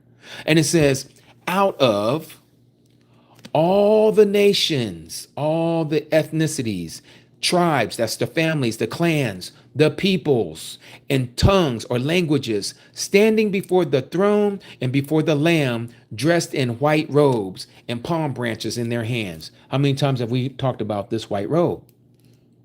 What does the white robe signify? The covering of your nakedness, your shame. Right here, you see where I have it up here. White robes, Revelation 3:18, Revelation 4:4, Revelation 3 verses 4-5, and then Revelation 7:13-14. Talks about white robes, those who are wearing them. And it says, and crying with a loud voice, saying, deliverance, that is salvation, belongs to our mighty one who sits on the throne and to the Lamb. And all the messengers, all the angels stood around the throne, and the elders, that's the 24 elders, and the 4 living beings, and they fell on their faces before the throne and worshiped Elohim, saying, Amat, Barakah, and the esteem, and the wisdom, and the thanksgiving, and the respect, and the power, and the might to our Alua Elohim forever and ever. Amat. And one of the elders responded and saying to me, who are these dressed in white robes, and where did they come from? Again, this is not the 144,000 because they were numbered. This was one he said nobody could number. And this elder asked John, who are these who are dressed in white robes, and where did they come from? Where did they come from? And so John says, Master, you know. He's saying this to this elder, you know. And so this elder said to him, to John, these are those coming out of the great tribulation, great distress, having washed their robes and made them white in the blood of the Lamb. They washed their robes. These are the white robes, the clean robes. These are the ones, my brothers and sisters, that we read about in the fifth seal. And when he opened the fifth seal, I saw under the slaughter place, that's the altar of the souls of those that have been slain for the word of Alua Alahim and for the witness, the testimony that they held of who? Yahusha the Messiah. And they cried with a loud voice, saying, how long, O Master, set apart and true, until you judge and avenge our blood on those who dwell on the earth? Notice what it says here. And there was given to each one a white robe. They washed their robes. And they were told that they should rest a little while longer until both the number of their fellow servants and their brothers who would be unalived as they were was completed. Yahuwah knows that number. No one else knows that number. I looked and I saw a great crowd that no one was able to count. Yahuwah knows. He knows the number.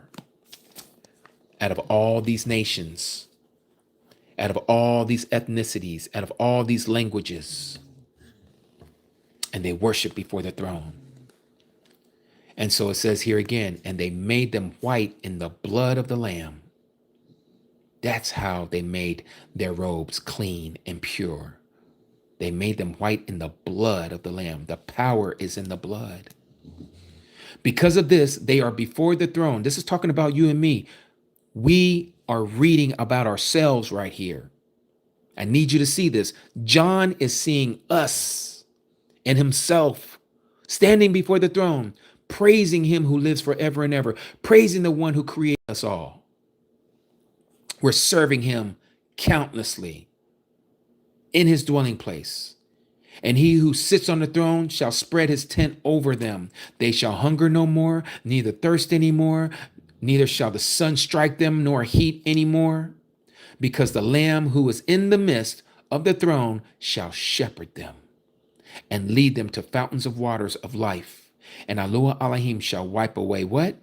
Every tear from their eyes. Every tear from their eyes. And when he had opened the seventh seal, now we get to the seventh seal, there came to be silence in the heaven for about a half an hour. Remember what I said, this is where Yahuwah gets angry.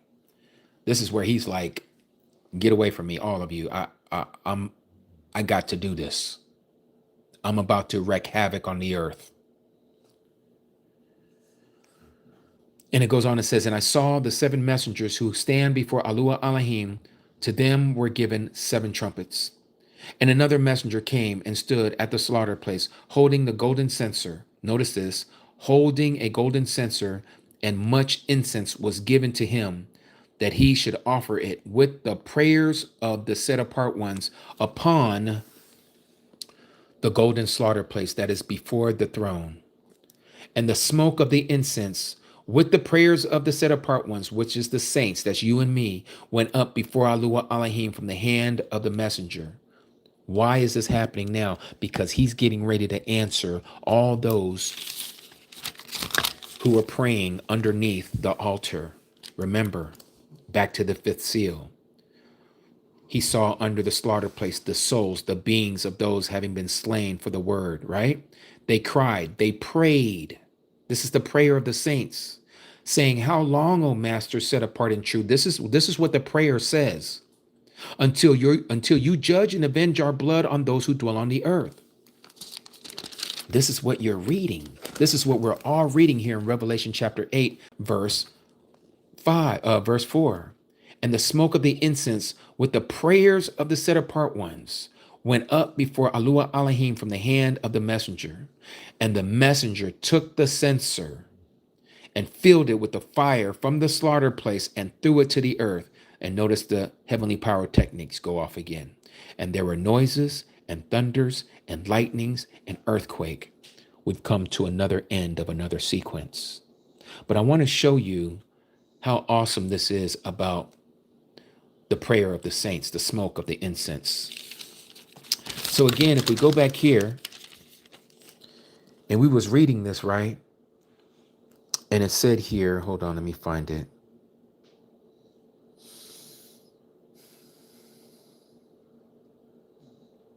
Let me find it here.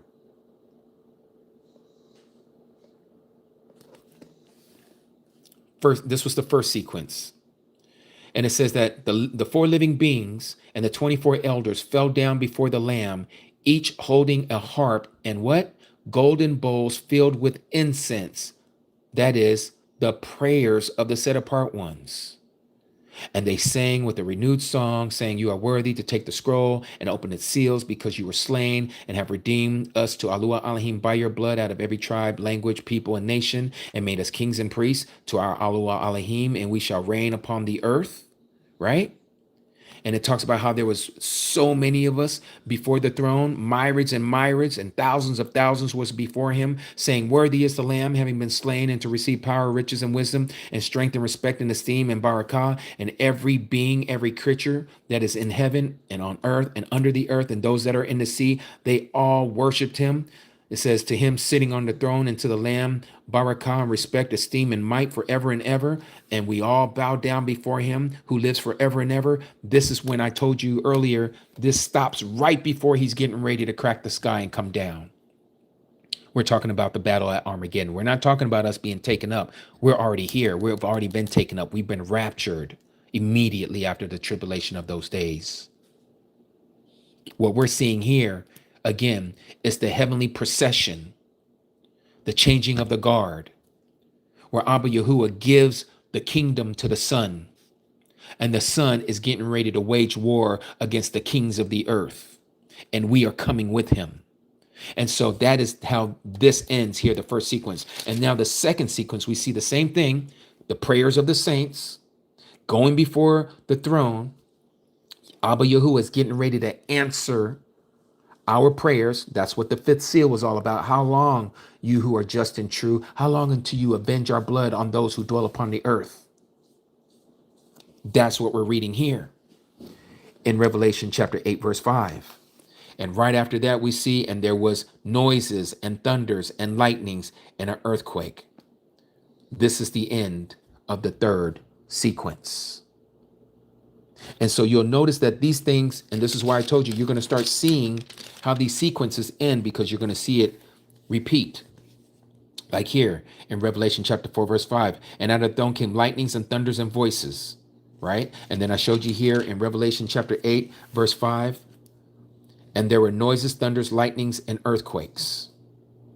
This noises was voices before. Now it's noises. It's not voices. Again, "And out of the throne came lightnings, thunders, and voices," not noises. Now, the other one says noises. This one said voices. That's what John heard. He heard voices. The next time he hears it, he hears noises. Why the noises? Because it's even greater. It's getting ready to go down. He's being shown a different angle, a different camera view of the same event. I hope you are all following me so far. And so this is what we're seeing as we come to the end of the third sequence. And so what follows the third sequence? Let's go here. Let me show you.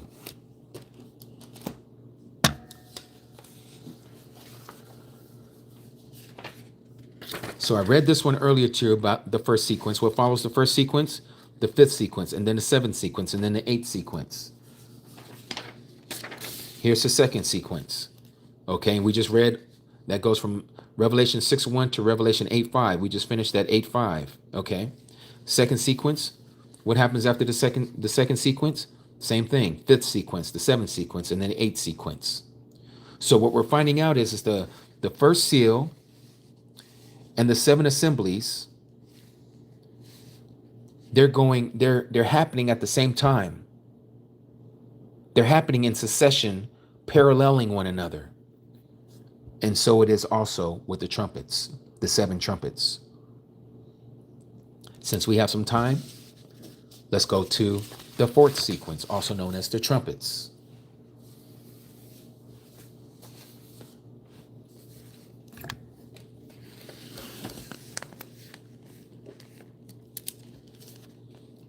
Chapter 8, verse 6. "And the seven messengers who held the seven trumpets prepared themselves to sound." So you all understand where we're at. Again, we're digressing.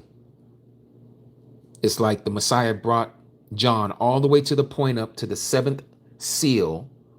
And now he says, now I got to show you this from a different angle. Now let's talk about the seven trumpets. So it stops right at the point again before the Messiah is getting ready to come down and crack that sky and come down to the earth. Now he shows him the seven trumpets.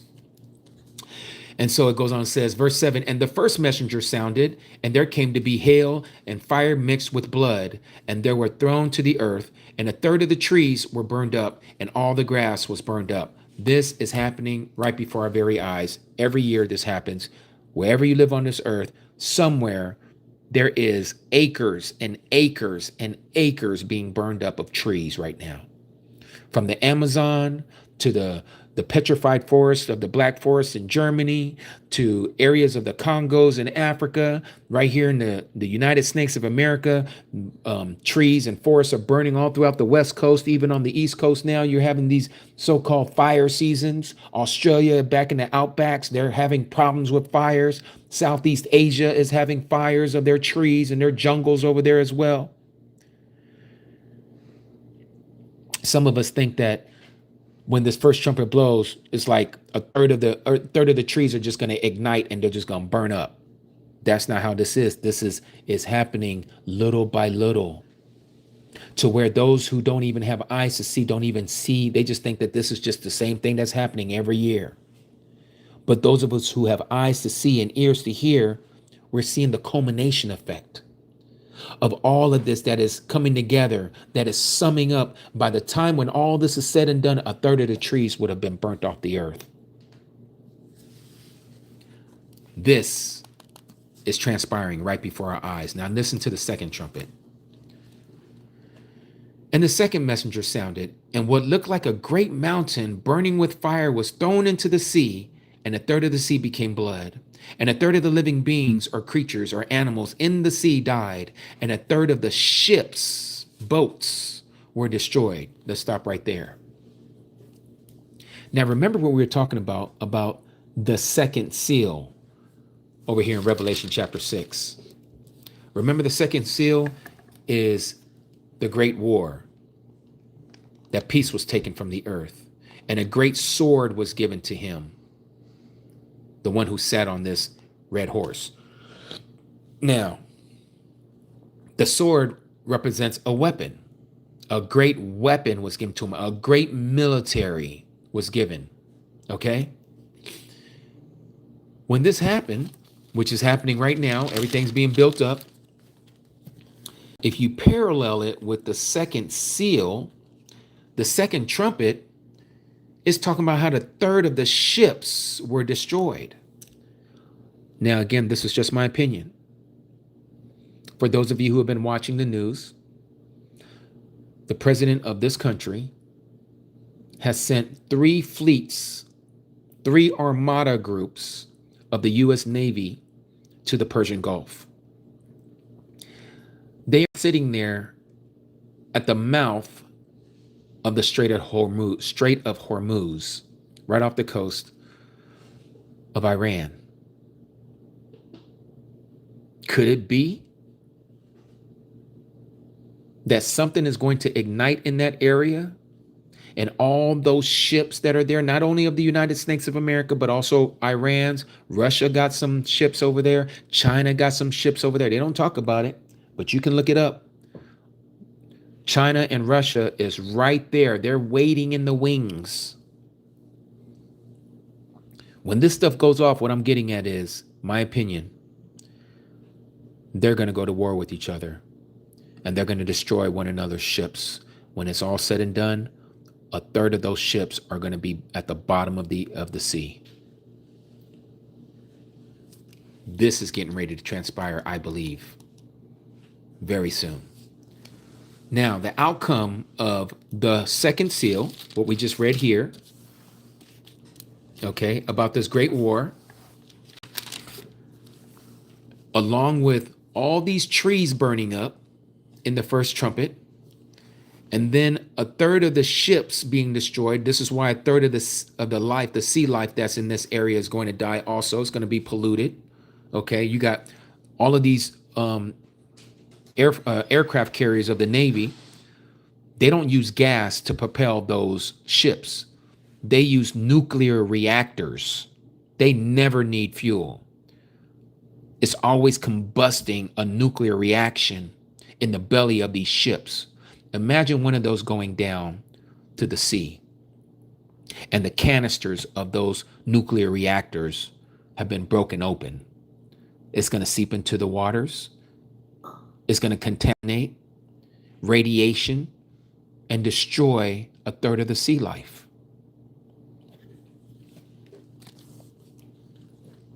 And so it goes on and says, and the third messenger sounded, and a great star fell from the heaven, burning like a torch, and it fell on a third of the rivers and the fountains of water. And the name of the star is called Wormwood. And a third of the waters became wormwood. And many men died from the waters because they were made bitter. They were made bitter. Contamination. So not only are the weapons going to affect the naval ships, but some are going to fall on land surface. And it's going to affect our drinking supplies for certain areas of the earth. A third of these areas. A third of the rivers are going to be contaminated with radiation, nuclear fallout. People are going to drink that water, and it's going to be like they're getting microwaved from the inside out. That's what radiation does. And they're going to die from drinking this poisonous water. That's what wormwood means. Poison. This is going to be the outcome of that second seal, the World War. And then it goes on and says, about the fourth messenger sounded, and a third of the sun was struck. A third of the moon, a third of the stars, and a third of them were darkened. And a third of the day did not shine, and likewise the night. Why would this occur? Well, again, when you have all of these oil fields that are being burnt up, they're torching oil fields on purpose. And they're not done yet. They're going to be doing this to one another. Iran's going to be doing it to the Gulf states, and the Gulf states are going to be doing it to the Iranians. And of course, the United States is going to be involved. They're already doing it in Russia. Ukraine is dropping bombs on their petroleum facilities. And so you got all this burning going on. Houston had one. They just put that one out. It's going to happen again. LA's got some refineries. Those are going to go up too. When you have all this soot and black smoke, not to even mention the volcanoes that are erupting all over the earth at an all-time high. All of this culminating together, a third of the lights in the firmament are going to be dimmed. And notice that this is coinciding with the number 4. What was created on the fourth day? The firmament, the lights in the firmament, excuse me. The sun, moon, and the stars were created on the fourth day per Genesis chapter 1, starting at verse 14. And here it is in the book of Revelation. When the fourth trumpet sounds, the sun, moon, and the stars are affected. That's not by coincidence. That's not by coincidence at all.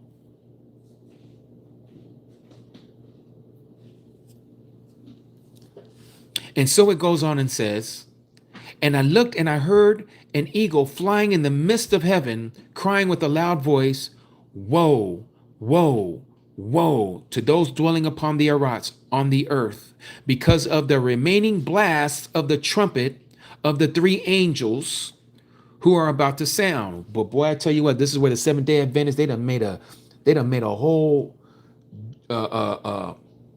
doctrine with these 3 angels. They even got a 3 angels network TV station and all kinds of stuff, right?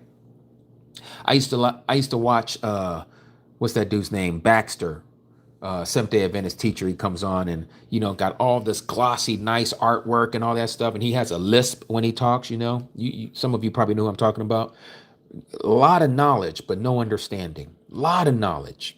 But then this is usually the way it is with a lot of SDAs, Seventh-day Adventists. They have a lot of knowledge in their understanding of their doctrine, but when it comes to the truth, they can't line it up. They can't line it up because they're following a blind guide named Ellen G. White, this prophetess who calls herself a prophetess. And you can't tell these SDA people nothing. It's just like the Seventh-day of the Jehovah's Witness, following all this mess, the Millerite movement and all this. Same thing with the Mormons. Same thing with the Baptists. Same thing with the Methodists. Same thing with the Calvinists. And so it goes. They're all stuck in their genre of understanding. But it says here that these three angels who have the last three blasts of the trumpets, woe to the inhabitants of the earth, what is getting ready to happen. This is signifying that the great tribulation is about to begin. When the fifth messenger blows his trumpet, Satan is upon this earth. That's the great tribulation. If you want to know where the great tribulation begins in this sequence, it's very clear. It's very clear. In this fourth sequence that we call the trumpets, it happens at the fifth trumpet, the blowing of the fifth trumpet. Let me show you. And the fifth messenger sounded, and I saw a star from heaven that had fallen. This is past tense, had fallen to the earth. And the key to the pit of the deep was given to him. So there's a star that has fallen. John said he saw a star that had fallen. What are the stars symbolic of? We're not talking about the literal stars up there that are twinkling at night. Who are these stars? What is? Let me put it this way. Let's let it answer itself. Let's go to Revelation chapter 12.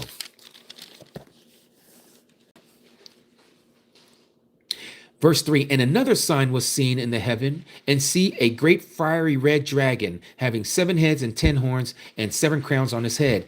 And his tail draws a third of the what?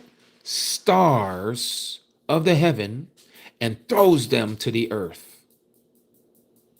So we know who these stars are.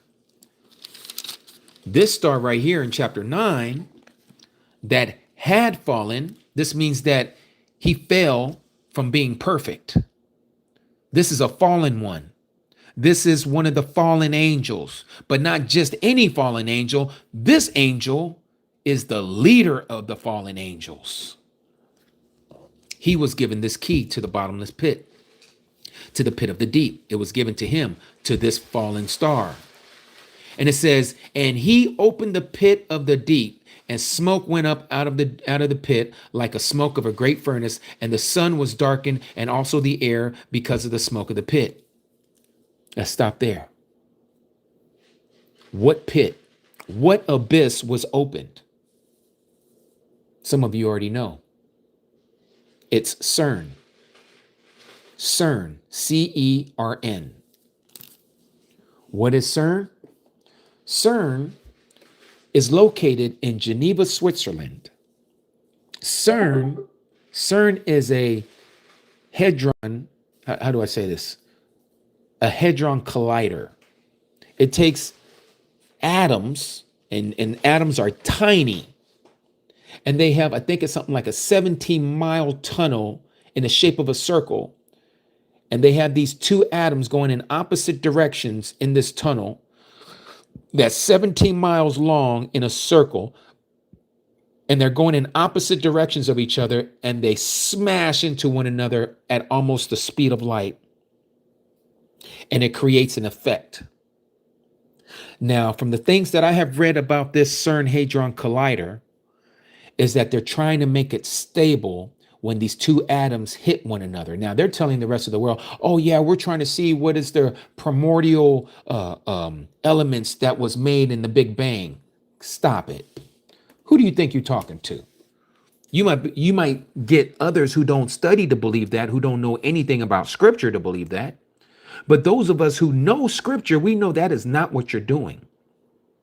You have been commissioned by Satan himself, who has manifested to some of you. I'm not talking to any of you here. I'm talking about those who know what's going on, the ones who are under the control of Satan, who work for him, these that call themselves Jews and are not, and are the synagogue of Satan.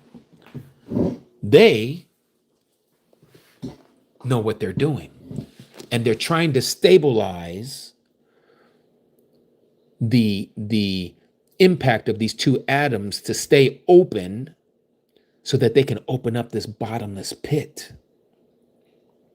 They said that every time they hit it, there's a camera that will literally take a picture of the moment of the impact of these two atoms. And they say that they can see a figure while it's open for that, just for that moment. It's like this wormhole is open. This portal is open just for a slight moment. At that moment, that camera takes a shot and they can see beings on the other side in another dimension.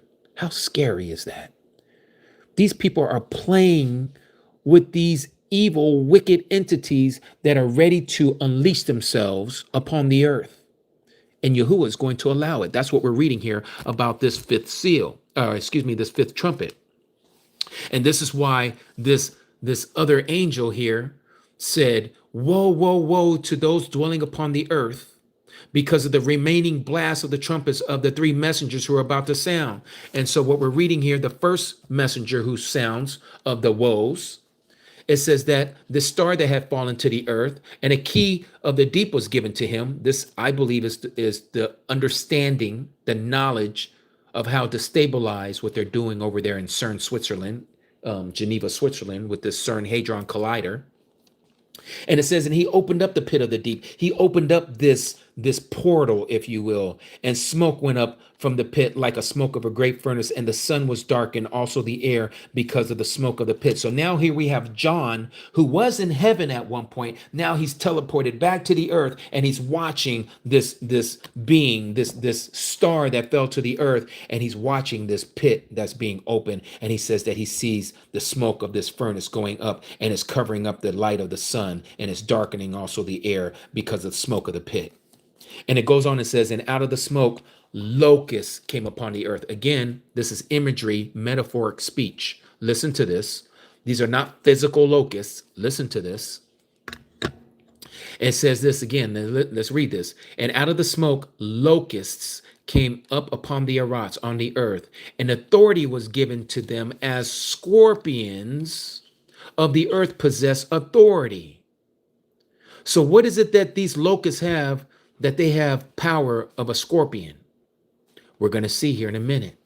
And it was said to them, to these so-called locust-looking things, that they shall not harm the grass, because that's what locusts normally do. They eat foliage, right?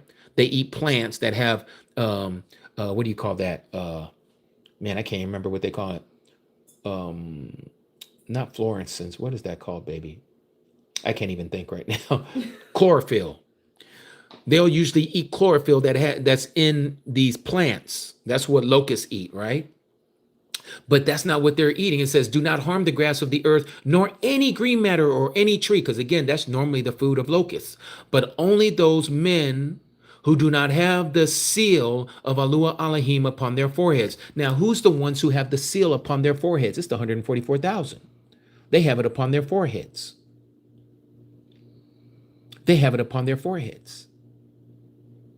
This is when Satan comes down, and remember, he's looking for the 144,000, but he can't find them. Revelation chapter 12, he can't find them.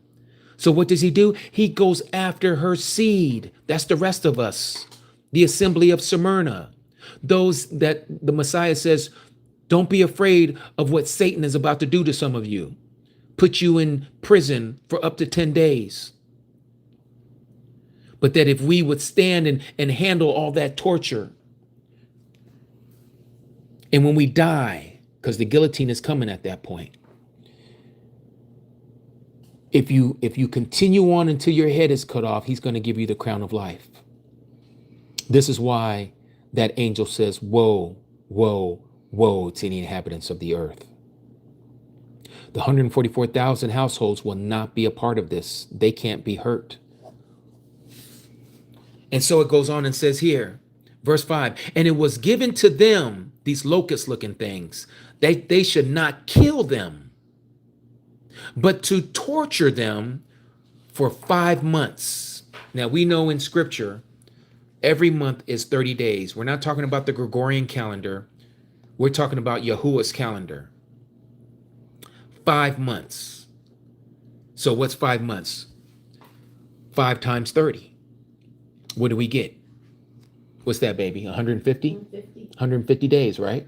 So we're talking about 150 days of dealing with these things. And their torture was like the torture of a scorpion when it stings a man. Listen to this. We're going to make sense of this. I know it sounds like, well, what is it? Right? Well, we're going to make sense of this. Hold on. Verse 6, and in those days men shall seek death. They are literally going to be seeking death and shall not find it. And they shall long to die, but death shall flee from them. And the locusts, now we're getting a description of what these locusts look like. We're going to come back to this about this torture for 5 months and how death is going to flee from them. And the locusts looked like horses. Now it's giving us the imagery of what these locusts look like that John saw. Remember, this is all metaphorical. Okay, these aren't going to be literal locusts. Okay, what we're seeing right here, what we're reading. This is what he is being told that they are depicted as. And the locusts look like horses prepared for battle. They don't look like horses. They look like horses that are prepared for battle. If you look at some of these old movies and the way that they have us to believe that these old armies, they would stand up in a battle array, an assembly of horses all standing in a long line like the battlefront. And they're ready to go to war. This is what we're being told. They are in a what's the word I'm looking for? They're in a formation. They're in a formation. So it says they look like horses prepared for battle. And on their heads were crowns like gold. So they have some type of crown. And their faces were like the faces of men. And they had hair like women's hair.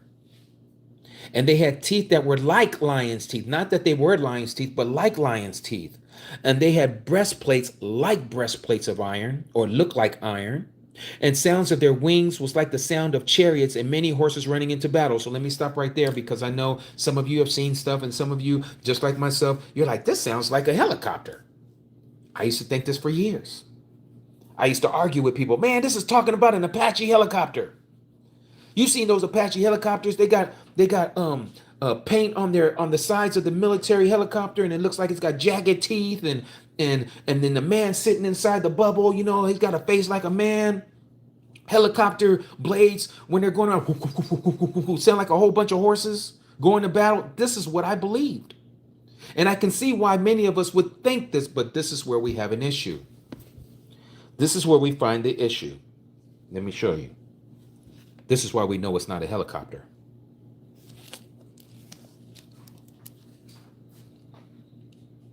Verse 10, and they have tails like scorpions. Here we go again with the scorpions, and stings. And in their tails is their authority to harm men for 5 months. To harm men for 5 months. But notice what it says here, and they have over them a king, a leader. And he's not just any leader, he's an angel. He's a messenger of the pit of the deep, whose name in Hebrew is Abaddon. But in Greek, his name is Apollyon. What is Abaddon and Apollyon? English language? Destroyer. He is the destroying angel. Who's the one who comes to kill, steal, and destroy? You guessed it. Satan is this fallen star. He's the one who's given this key to the bottomless pit.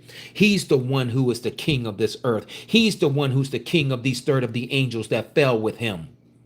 They're the ones who are going to be unleashed upon this earth. Remember what we're talking about here in these 7 trumpets. The first one was talking about what? A third of the trees are burned. What does the second trumpet talk about? It talks about a third of the sea became blood, and a third of the sea life died, and a third of the ships were destroyed.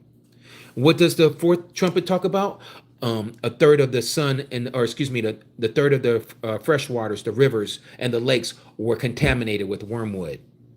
What does the fourth trumpet have to do with? It talks about a third of the sun, moon, and the stars not shining as light. So then what about the fifth trumpet? It doesn't talk about anything being a third, right? But it does. It's talking about these fallen angels. And I showed you in Revelation chapter 12 that there was a third of them. And his tail draws a third of the stars from the heaven and throws them to the earth. This is why this angel over here in chapter 8 said this: woe to those dwelling on the earth. Why? Because they are coming down. They're going to be brought into our dimension. And this is why it says in Revelation chapter 12 about the dragon and the angels fighting against Michael and the upright angels, but they were not strong enough. Hold on one second, you guys. I got to answer this. Sorry about that, you guys. I had to answer that call. Okay. Sorry about that, you guys. I had to answer that call. Okay. So let's continue. All right. So this is why we see here in Revelation chapter 12 that Michael and his angels are going to fight against the dragon and his angels, but the dragon and his angels were not strong enough. That was to handle Michael and his angels. So they're going to be thrown to the earth, like what it says right here. And that great dragon who was thrown out, that serpent of old, called the devil, and Satan, who leads all the world astray, he was thrown to the earth, and his messengers were thrown out with him. This is what we're reading in Revelation chapter 9. This is what these locusts are. These are not like some military helicopters. They're not actual crazy looking locusts of some crazy science experiment. No, these are the fallen ones. They are going to be on the earth. And this is why it says this. Again, let's look at the imagery of what John says they look like. Listen to this. Now that we know these are the fallen angels, it says, and the locusts, they look like horses prepared for battle. In their head, they had something as it were a crown like gold. Okay, so we know that they used to be heavenly beings. They still apparently have something that looks like a crown. All right, and their faces were like the face of men. Well, what are they called? Are they not called the sons of Elohim? Are the angels, the fallen ones, are they not called the sons of Elohim? Of course they are. They've also been made in the image and the likeness of Yahuwah. This is why every time we see an angel, we don't know if we're entertaining strangers, because they come looking like one of us. They don't walk around having wings. Those are different. Those what you're talking about, those are seraphims and cherubims, excuse me. These angels, these messengers are not that. These are totally different angels. This is a different classification of the heavenly host order. They look like us. They can manifest and disappear. But when this happens, they're going to be manifest. They're going to be manifested. And so it goes on and says this. The first woe is past. See, two woes are still to come after this. So now let's back up. I told you we were going to look into verse 5. And it was given to them that they should not unalive them, but to torture them for 5 months. And their torture was like the torture of a scorpion when it stings a man. Okay, so now again, what is this power that the scorpions have? Well, let's go here. We're going to let the word give us the interpretation of the word. So we're going to go Luke. And I believe it's chapter 10. Yes. Luke chapter 10. This is when the Messiah sent out 70, right? Chapter 10, if you read down here, it says, and after this, Luke chapter 10, verse 1, and after this, the master appointed 70 others and sent them 2 by 2 ahead of him into every city and place where he himself was about to go. So these aren't the 12 disciples. These are 70 other disciples that the Messiah had that he sent them out, okay, for them to go before him, to prepare the way for him so that he can come in there and share the truth with them, the true word, right? And then he said to them, the harvest indeed is great, but the workers are few. Therefore, pray to the master of the harvest to send out workers into his harvest. And so he says, go see, I send you out as lambs into the midst of wolves. Do not take a purse. And he gives them all these instructions of what they're not supposed to do, right? So now we're going to come down here and it says, verse 17, and the 70 returned to him with joy, saying, Master, even the demons are subject to us in your name. Right? Listen to that. Even the demons are subject to us in your name. So you're kind of knowing what's happening here. And the Messiah said to them, to the 70, I saw Satan falling out of heaven as lightning. I saw Satan falling out of the heaven as lightning. What did we just read again in Revelation chapter 9? Woe to the inhabitants of the earth, right? I saw a star from heaven that had fallen to the earth. Yahusha is telling his disciples he already sees that day when Satan is going to be kicked out of heaven and he's earthbound. He already sees it because he sees the end from the beginning. But nonetheless, let's continue. Let's see what this whole scorpion power is.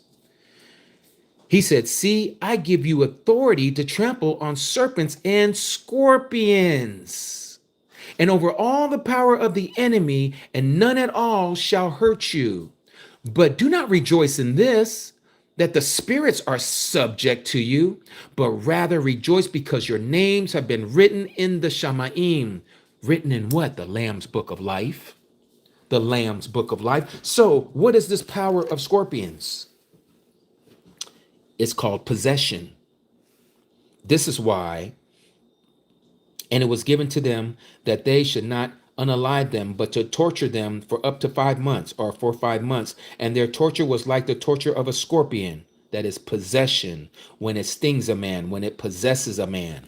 This is why he said what he said to them. Remember what they said to him. What did he say? Or what did the 70 say?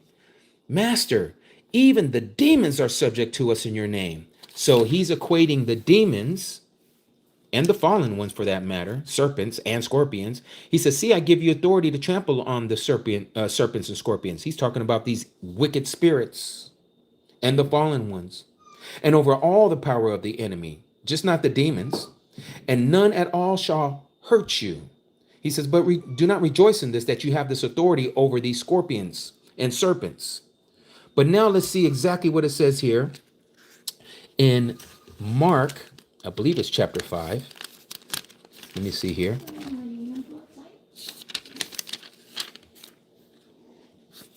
Yes, Mark chapter 5. Let's read this. And they came to the other side of the sea, to the country of the Gadarenes. And when he, the Messiah Yahusha, came out of the boat, immediately there met him out of the tomb a man with an unclean spirit. This man was possessed, who had his dwelling among the tombs. He lived in a graveyard, right? And it says here, and no one was able to bind him, not even with chains, because he had often been bound with shackles and chains, but the chains had been pulled apart by him, and the shackles broken in pieces, and no one was able to tame him. And continually, night and day, he was in the mountains and in the tombs, crying out and cutting himself with stones. He was trying to unalive himself. And what was happening? Death was fleeing from him.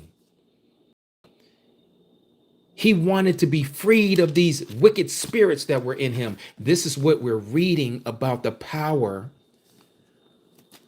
of these locusts.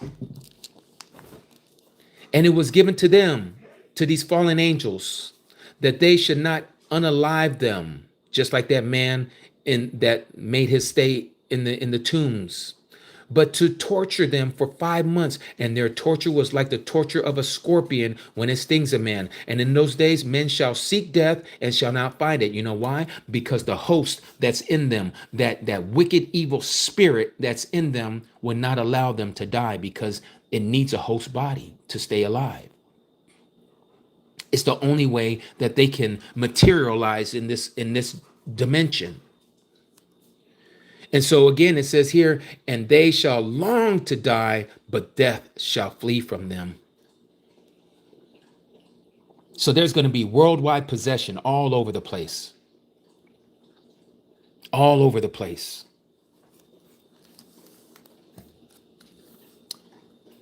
And so again, we read all of this, and it said, and the first woe was past. See, the 2 woes are still coming after this. Now, before we read this, remember it said here in verse 11, and they have over them a sovereign, a king, the messenger, the angel of the pit of the deep. Your translation may say the messenger of the bottomless pit, whose name in Hebrew is Abaddon, but in Greek, his name is Apollyon. Now, who's the one who's coming up out of the pit? Let's go to Revelation chapter 20. It tells you who it is. And I saw a messenger coming down from heaven, having the key to the pit of the deep, that is the abyss, the bottomless pit, and a great chain in his hand. And who did he seize? He seized the dragon, that serpent of old, who was the devil and Satan, and bound him for 1,000 years. And he threw him into the pit of the deep and shut him up and set a seal on him, so that he should lead the nations no more astray until the 1,000 years were ended. And after this, he has to be released for a little while. This is when he comes up out of the bottomless pit after the 1,000 years. It's telling you who he is before it happens to him, because he has not gone into the abyss yet. He is going there once Yahuwah sets up his millennial reign here, and then he's going to go into the bottomless pit. And this is why it says here, and they have over them a sovereign, a king, the messenger of the bottom of the pit of the deep, whose name is Hebrew, or in Hebrew is Abaddon, and in the Greek is Apollyon. This is him. This is Satan himself, none other. He's that angel, the messenger of the abyss. Again, he's the one who was taken into the abyss, and he's going to stay there until the 1,000 years are ended. And after this, he has to be released for a little while. This is when he is going to wage war again with the saints. This is going to be right here. And when the 1,000 years have ended, verse 7 of Revelation 20, Satan shall be released from his prison. That's the bottomless pit. He's the one who comes from that pit. All right. He's the same one that it talks about in Revelation chapter 17, where it says here, verse 10, Revelation 17:10, and there are 7 sovereigns, 7 kings. 5 have fallen, 1 is, and the other has not yet come. And when he comes, he has to remain a little while.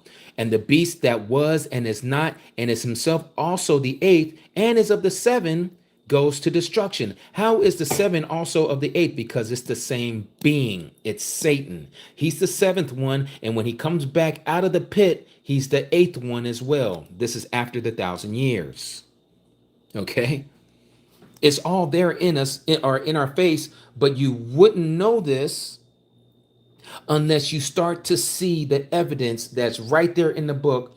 Because if you look at it and you're reading Revelation as a chronological book, no wonder why we're confused, because we don't see the breaks in Revelation. These sequences, as I call them, they're there. And this is why I'm showing you these sequences, so you can see for yourself. I'm not pulling the wool over your eyes. I'm letting you see that there are sequences here. There are successional chains of events, and then it starts over again, and he's showing us successional chains of events, and then he's starting over from another angle, and he's showing us successional chains of events again, and then they all culminate together, and now there's this line again where you go to the 5th sequence, you go to the 7th sequence, you go to the 8th sequence, and it all makes sense. It all makes sense. Okay, so remember, as I was telling you, how the first trumpet, second trumpet, third trumpet, fourth trumpet, they all had to do with the third. Well, the 5th trumpet also has to do with the third. It just doesn't say it, but we know it's the third of the stars. These are the ones that are called the locusts here. These are the ones that come out of the abyss, the bottomless pit, this other dimension, and they're going to wage war on this earth by torturing people, by possessing their bodies and becoming these wicked spirits living in these host bodies. And this is why they can't die. This is why they're going to be tortured for up to 5 months. These are the people who don't have the seal of Alua Elohim on them. The 144,000 are not the only ones that have the seal of Yahuwah Elohim, of their names on their forehead. We all have them. All of us who believe in him, we all have his name on our foreheads. We just don't see it. So this is the first woe. See, 2 woes are still coming. And the 6th messenger sounded, and I heard a voice from the 4 horns of the golden slaughter place that is before Alua Elohim. And it says to the 6th messenger who has the trumpet, release the 4 messengers. Barakatah, baby.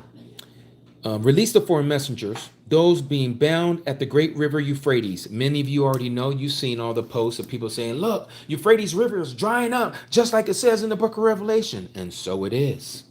And so it is. And we see here in this 6th trumpet, what does it say? And the 4 messengers, those having been prepared for an hour and a day and a month and a year, were released to do what? Unalive a third of mankind. So now we see the number third again coming up. We didn't see it in the fifth seal or the fifth trumpet. We see it now in the sixth trumpet.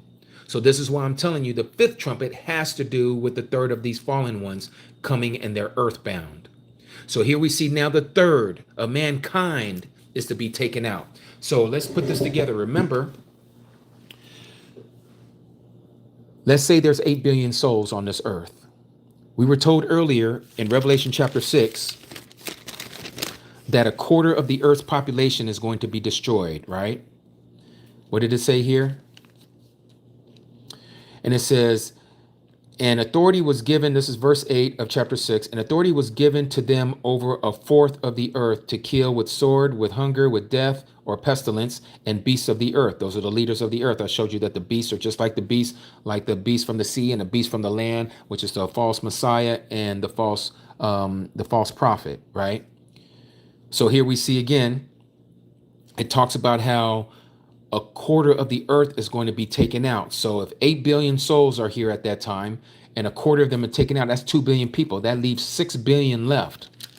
Now we're told a third, where am I at here?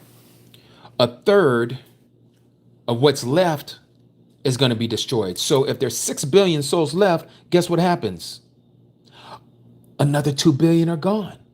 A third of 6 billion is 2 billion. So altogether, 4 billion people have been taken out. That's 50% of the human population at the time of the Great Tribulation and throughout the Great Tribulation that will be destroyed. 50%, literally 1 out of 2 people are going to die during this time of the Great Tribulation. That is some high numbers. 50-50, you going to die in the Great Tribulation. 50-50. That's very sobering, isn't it? You have a 50% chance of dying in the Great Tribulation. Why do I say that in that way?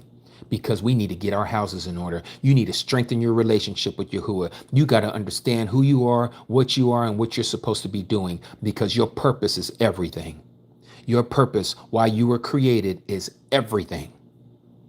You cannot allow yourself to just go along with everybody else, with the Joneses, and you continue on doing these worldly things and not knowing that there's going to be consequences and repercussions for what you're doing. It's coming. It's coming.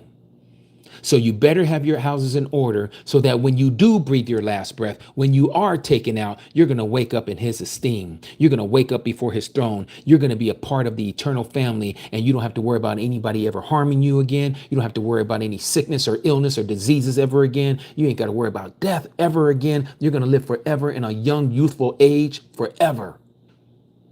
This ain't no fantasy. This is for real. But Yahuwah is not going to give this to everybody. Only those who have showed themselves approved by Abba Yahuwah.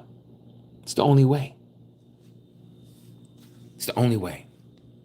And so it goes on and says this, verse 16, and the number of the armies of the horsemen was 200 million, and I heard the number of them. And this is how I saw the horses in the vision, and those who sat on them, having breastplates of fiery red, jacinth blue, and sulfur yellow. Red, blue, yellow. And the heads of the horses were like the heads of lions, and out of their mouth came fire, smoke, and sulfur. Some translations will say brimstone. And it says, and a third of mankind was unalived by these 3 plagues, by the fire and the smoke and the sulfur that came out of the mouth. Now, let me tell you exactly what it is that we're being told here. If you've ever shot a weapon, and you have shot it yourself, the first thing that you're going to see is fire coming out of the muzzle. The next thing you're going to smell, or I should say see, is smoke. The next thing you're going to smell is the gunpowder, sulfur. This is talking about modern weaponry. This is going to be what we know as the battle that's getting ready to set up Armageddon. They're going to be fighting one another. While they're over there coming together in that valley called Megiddo, they're going to be unaliving each other. And when that happens, we're cracking the sky. We're coming back with the Messiah. But again, let's continue. So it says a third of mankind was unalived by these plagues: fire, smoke, and sulfur or brimstone. It says, for the authority of the horses is in their mouth and their tails like serpents having heads, and with them they do harm. And it says, and the rest of mankind who did not, or who were not unalived by these plagues, they didn't repent. They didn't repent from the work of their hands. They should that they should not worship these demons and idols of gold and of silver and of brass and of stone and of wood, that are neither able to see nor to hear nor to walk. They did not repent of their murders, nor their drug sorceries, their pharmakia, their pharmaceuticals, nor of their whoring. What kind of whoring? Religious whoring, spiritual whoring, nor of their thefts. These people are hard-headed. They want to stay doing their Christianity. They want to stay doing their Buddhism. They want to stay doing their Islam. They want to stay doing their Taoism. They want to do their yoga exercises. They want to keep on doing and flashing all of their rings and their blings and their cloaks and their everything else that they got on them. Fake boobs and fake lips and fake eyelashes and fake booties and all this stuff. They're about to get it. And it's not because they got that stuff, but they're putting their life into those things. They became their idols. They want to be looked at. They want to be gawked at. They want to be idolized, I should say, by the opposite sex, some of them by the same sex. It's all about them. It's all about what they can get. They don't understand that this world is passing away and everything that's in it, because they don't know the Creator. They don't know Yahuwah. They don't know how serious he is about his law, statutes, and commandments. They don't know how serious he is about the blood that was shed for the entire world. What the Messiah did was just not for Yashra'al. It was for every single being that has ever been created. Either you accept him or you don't. And if you don't accept him, then you're going to walk up to that throne on that day of judgment and you're coming empty-handed. And since you don't have an offering to give because you didn't accept the lamb that was freely given to you, the perfect lamb, the seven-eyed, seven-horned lamb that we read about in Revelation chapter 5, since you don't have him, all you have is yourself, and you have to pay the penalty, even though he paid it for you. You didn't want his blood. You didn't want his life over your life. So now you have to pay for it with your own blood. The lake of fire awaits you. The lake of fire is waiting for you. Some of you that are listening to my voice, I hope there's none of you, but it's just what it is. Some of you, you have a reservation in the lake of fire because you're not going to change. You're not going to do what is required of you to be one of his people because you're stuck in tradition. You're stuck doing the commandments of men. You're not wanting to keep his commandments and statutes and instructions because you said it's been done away with. You said it's been nailed to your pagan cross. You said that you don't have to do it anymore because he did it. He did his part. Now you're supposed to do your part. You're supposed to follow his example. That's why he says to deny yourself, pick up your stake, and follow me. But some people just won't do it. They won't do it. So this is where we're going to end for today. We're going to start off on chapter 10 next week. I want to thank all of you for coming. And as and let me just say this, as we didn't come to the very end of this fourth sequence. We came close, okay, because we didn't get into the third woe. We only did the two woes. There's a third woe. Okay, remember the last three trumpet blasts. Next week, we're going to talk about the seventh trumpet. That's the third woe. And how the seventh trumpet is connected to the resurrection. Just like the Apostle Paul says in 1 Corinthians chapter 15. At the last trumpet. He says it at the last trumpet. For some reason, many Christians can't seem to connect what it means to be the last trumpet. If there's 7 trumpets in the book of Revelation, and the last of the 7 trumpets is talking about a resurrection, why can't you seem to put the 2 and 2 together, and you continue to listen to these blind guides that are telling you that the last trumpet is going to be the trumpet that takes you out of here before the tribulation? That don't make sense. We just read 6 of the 7 trumpets, and you know you're here. You know you're here. The last trumpet is the 7th trumpet. That last trumpet is the first resurrection. It is those who believe in the Messiah coming up out of the graves, and those of us who are alive being snatched up together with them. That happens at the end, not the beginning, people. Not the beginning. So I'm going to turn on the comments to take some questions and comments. Let me do that now. And let us pull all, let us pray. Let us seal this with a prayer. Heavenly Father, we thank you for this time of coming together to open up this book called Hazun, Revelation, Apocalypsis. Abba, we thank you for revealing to us the unveiling of your truth. We know we have more to learn. We know that there's other things that are hidden from our sight in your words, O Abba, that you have not allowed us to see just yet. But we ask that you would keep our hearts open. We ask that you allow us to have our spiritual antennas up, O Abba, so that we may be able to receive from you your word, the words that lead us to life. Abba, I pull off for all of us before you. Please do not deal with us according to our ways, nor according to our transgressions that we've committed before your sight. But we ask, O Abba, that you be kind to us and that you do not deal with us according to our wicked ways.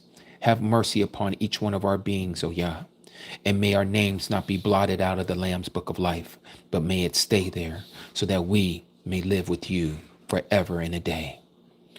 This is our Palau. And those who heard these words, O Abba, may it bring forth to you some 30, 60, 100-fold return. In the mighty name of your Son, your Bane, Yahusha HaMashiach. Hallelujah, Hua, Hallelujah, Hua, and Hallelujah, Hua, Amat. Rumamu Yahuwah. Exalt Yahuwah. All right.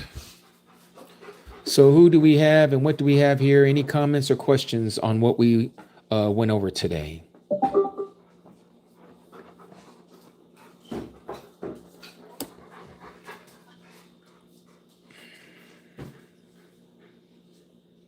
Let's see what we have here. Hi, is the 144,000 gathering before or after the tribulation? So Lachey is going to be before the Great Tribulation.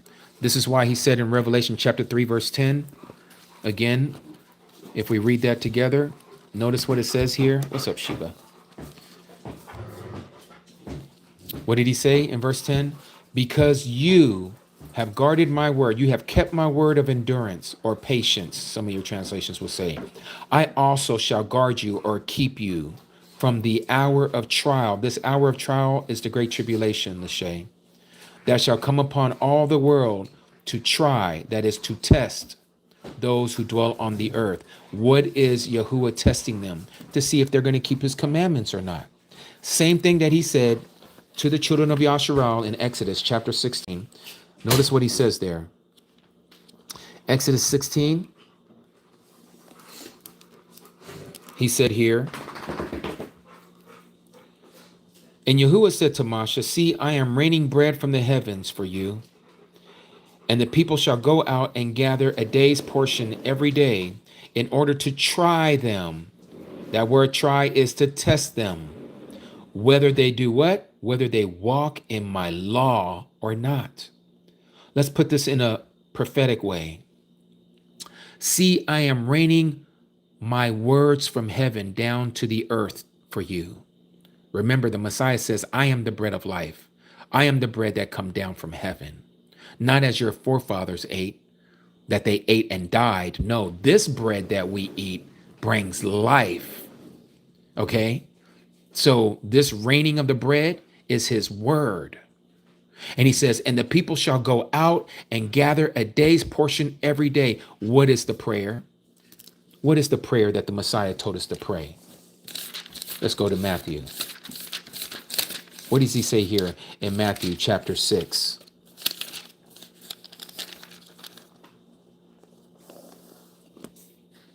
Verse 11.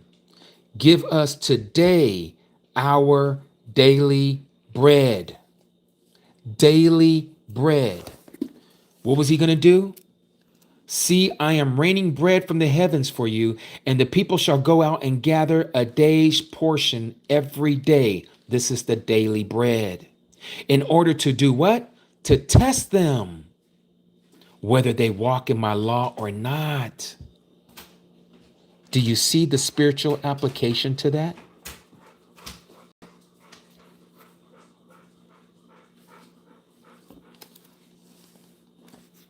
So that's what he's going to do with the Great Tribulation. It is to test those to see if they are going to keep his word.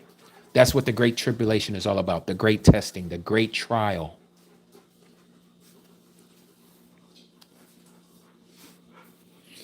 Tudata, Cody Lupe. Tudata.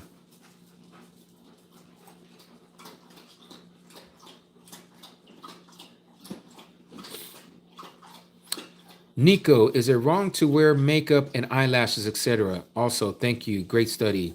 So Nico, or Nicola, I don't know if it's Nicola or Nico. I apologize. All right, let me just pronounce Nicolero or Nicolero. Your question is valid. There's nothing wrong with wearing some foundation, right? You want to put on some eyelashes. I get all of that. What I'm getting at is that what is the intent of your heart for doing that? You ain't got to tell me. Yahuwah knows your intent, why you're doing what you're doing with makeup, with lipstick, with boob jobs, with lip jobs, with eyelashes, all of that. Doggies, stop it. All of that stuff is worldly. These are things that the fallen angels taught us. Read the book of Enoch. You'll see. Why do you think it's called cosmetic? It comes from the cosmos. It comes from those who fell, those who came down. That's why they call it cosmetic, because they're the ones who taught us this cosmology.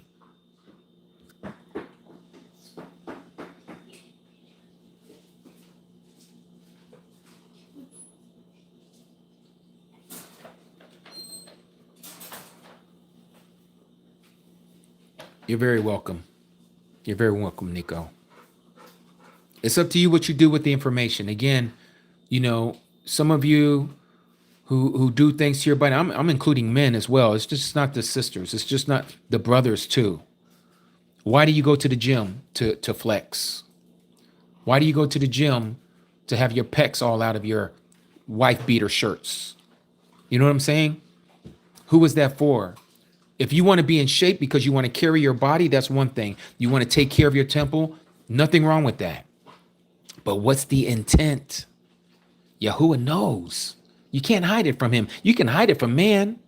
You can hide it from men and women all day long. But again, it's you before him who sees and knows all things.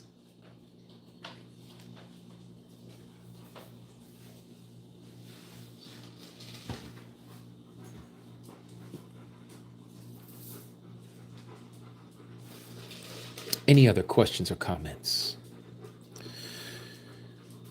Let's see here. Some of this is coming by a little quick and I can't read them all. Shalom, my Cody Brook. Shabbat Shalom. It's from the fallen angel, so I can't do it anymore. When it becomes prideful, you love your image with it and it becomes a bad thing. That's right. Selena Williams. Is that Jesus Christ a God? Okay. So, Selena, that's not our topic of conversation today, but I'll say this to you.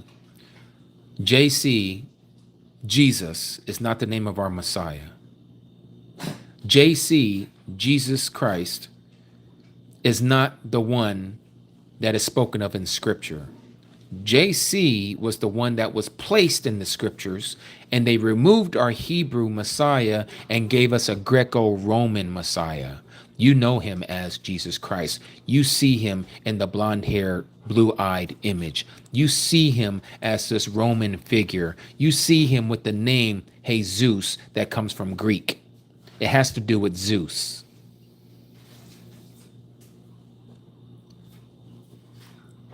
Henry, you say, I see why the enemy, took the book of Enoch from our truth. May the truth of I am be with his children. That's right. 100% Henry.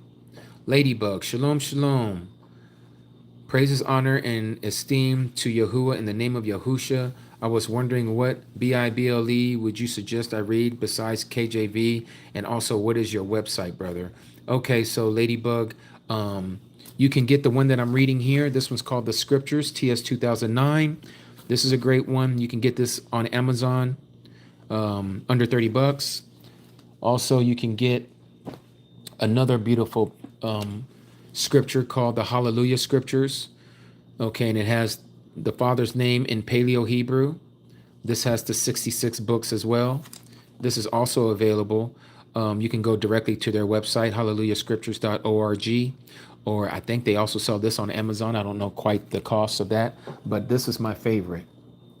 The favorite one, and it's a big gargantuan of a book. Tuda Tama Cody, Stella. This one here is YAH Scriptures with the Apocrypha.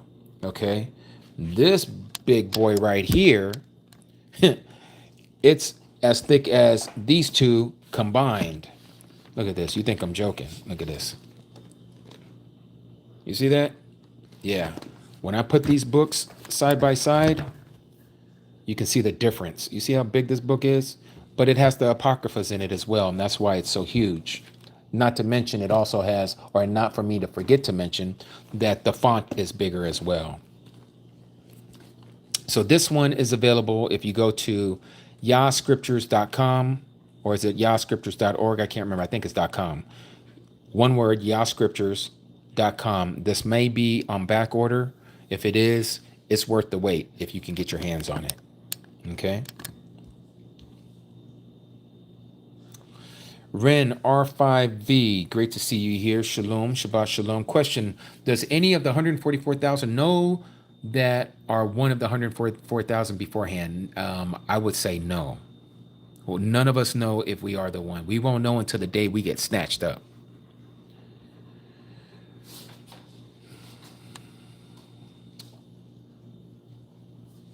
Lady of Sovereign, hi. I don't quite realize who you said the beasts of the earth are according to Revelation 6:8, because on my context, C takes is to Leviticus 26:22. I don't know if I'm following your question, but let me look up Leviticus 26:22. Let's go there. Let's go here to Waquara 26:22.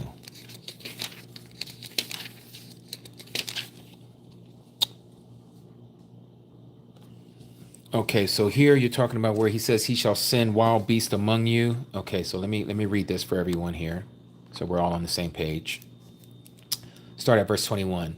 And if you walk contrary to me and refuse to obey me, I shall bring on you 7 times more plagues according to your transgressions, your sins, and send wild beasts among you that shall bereave you of your children, and I shall cut off your livestock and make you few in number, and your highways shall be deserted.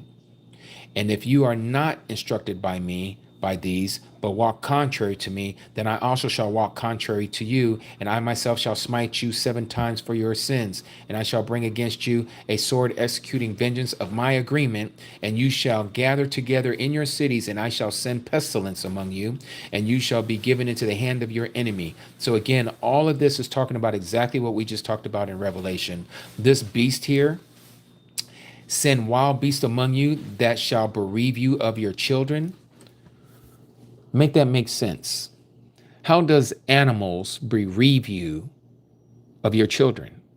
Are they going around eating up your children or eating up the fruit of your womb? No. This is metaphorical speech. He's talking about leaders. Now, this ain't everywhere in the word. Just like when he said that he had made the beast in the same day that he had made us on the sixth day. If we go to Genesis chapter 1,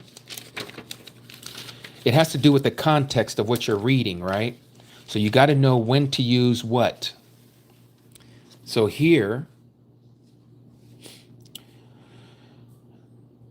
verse 24 of chapter 1 of Genesis. And Alua Elohim said, let the earth bring forth the living creature according to his kind, livestock, creeping creatures, and beasts of the earth, according to its kind. And it came to be so. So again, here we see that the word beast is using, in this context, physical animals. But if we look at chapter 3, where it talks about Satan, and the serpent was more crafty than any beast of the field that Yahuwah, Alua Elohim, had made. What kind of beast are you thinking we're talking about here? See, in the Hebrew, in some of our other translation, so the Hallelujah scriptures leaves it as serpent. The scriptures, TS 2009, gives it the Hebraic terminology there, which is Nakash. Okay?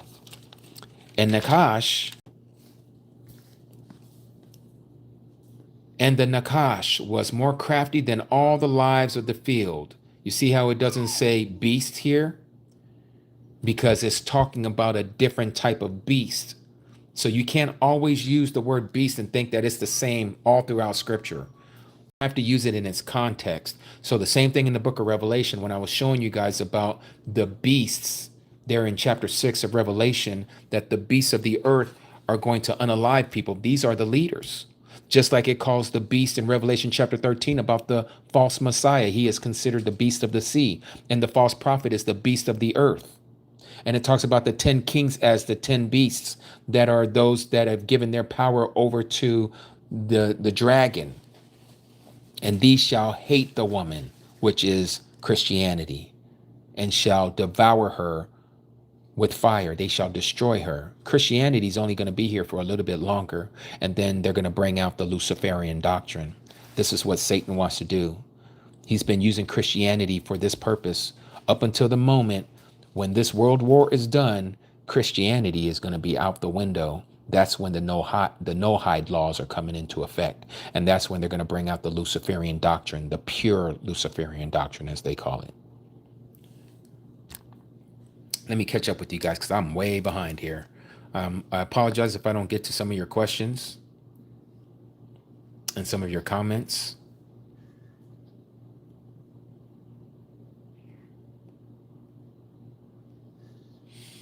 Let me see.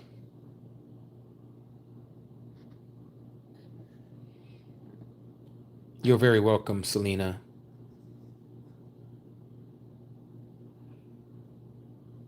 All praises to Abba Yahuwah because he is the one.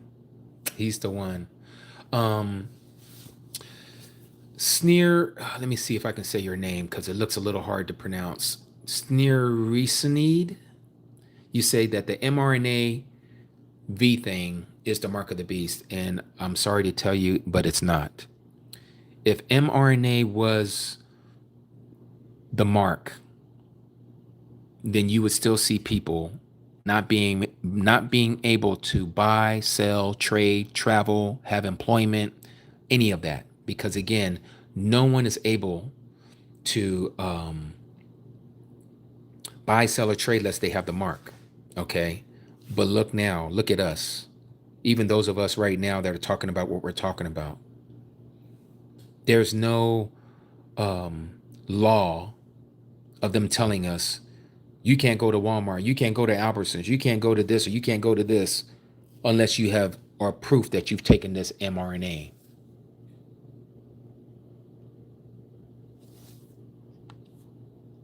Hold on one second, you guys. Let me text this. Okay, the first the AC unit has been fixed. Now he's heading to the other one. Please let your tenant know he will be there in about 5 minutes or so. Okay, great. She is expecting him. All right. Okay, let that spool. All right, let me come back to see what you guys are talking about here.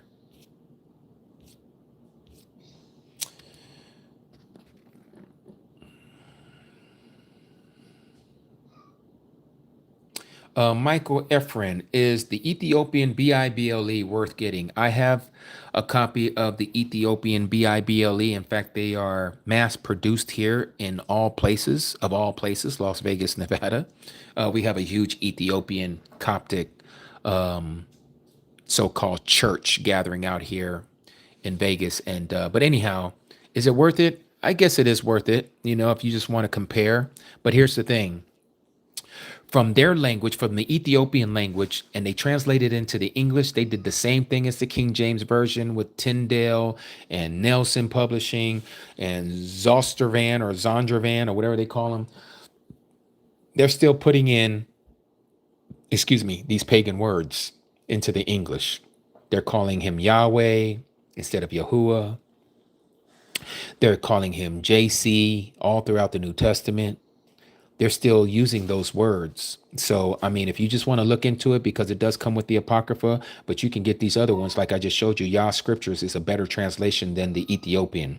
The Ethiopian assembly, if you go back and you do the study on the Ethiopian Coptic churches, you're going to find out that they came about right around the same time that Constantine started what we know as Christianity in the Roman Empire. This is why all throughout Ethiopia, you're going to find these monasteries, these chapels made in the shape of a cross. It's all pagan. It's all pagan. They've also been influenced by paganism.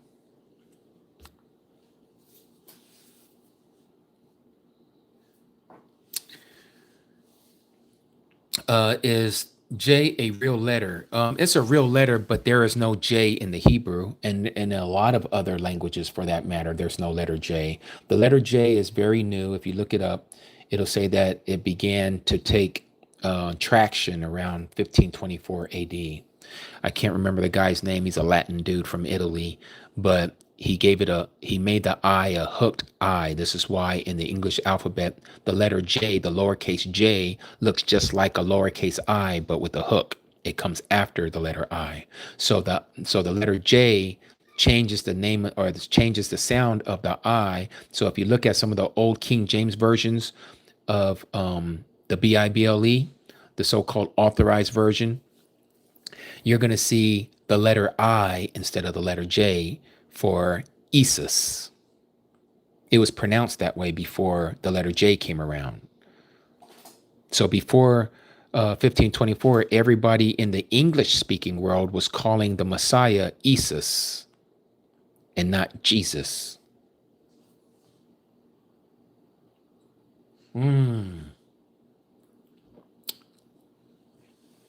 Yes, Selena, I already know. Yeah, they do it all the time.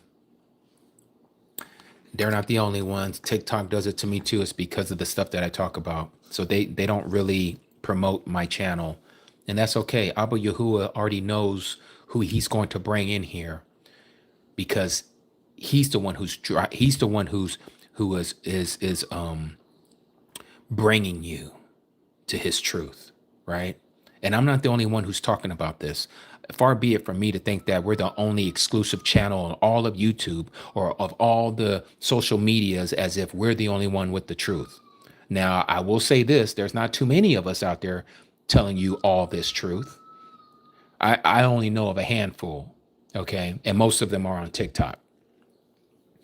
But as it comes to here on YouTube, yeah, there's not too many. Not even Truth Unedited is coming in with this kind of heat. He still has some things that he needs to work out. I followed Ronald, Truth Unedited, for those of you who know him, in his days when he used to call the Messiah JC, Jesus. And so I've seen the change in that brother. And so I know that Abba Yahuwah is still working on him. There's some that have went backwards, like a guy by the name of John Truth. He now believes that Paul is a false prophet, a false apostle. He's sounding just like this other guy who's all tatted up on TikTok. And that's all he does. All of his content is about how Paul is this ravenous wolf from the tribe of Benjamin. And that's all he talks about. But I'm going to expose those too here in the near future, Yahuwah willing, to keep people from falling away from the true doctrine, falsifying and making false accusations against people. Cody Brook, you brought up something that I wanted to talk about. So here it is, President Trump.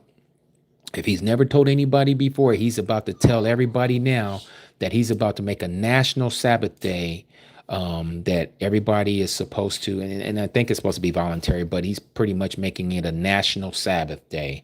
And he says that the country of the United States of America is to observe the Sabbath from Friday sunset. Listen to this. Friday sunset to Saturday sunset. You can look it up. It's supposed to be the national Sabbath or something like that he's doing. It's like a one Sabbath thing that he's doing. But nonetheless, he's keeping it just like the Ish people. And the Ish people keep it from Friday evening to Saturday evening. This is a doctrine that comes from Babylon.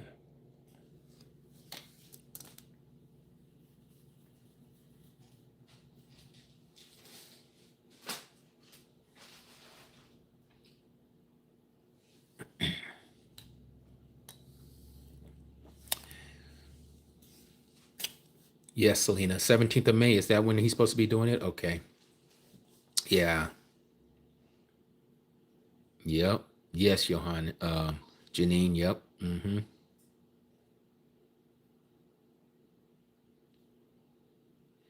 No, we don't keep it that way anyways. But you know, people who do, they're going to be the ones that keep doing it. Cody Amadora, we sure will. We will keep our Cody in Palals, and much ahaba to you as well, Cody. I'll make sure before we clock out of here, we Palal over you, Cody. Stephanie, you say, I agree that the mighty one brings souls unto himself. And he said, if I be lifted up, I draw all men unto me. Thank you for the truth. Amen. Yes, Stephanie. And we hope that you continue to come back and learn more truths so that he may open up your eyes even to more of the truth, Stephanie. I appreciate your words and I receive that. Tuda ata.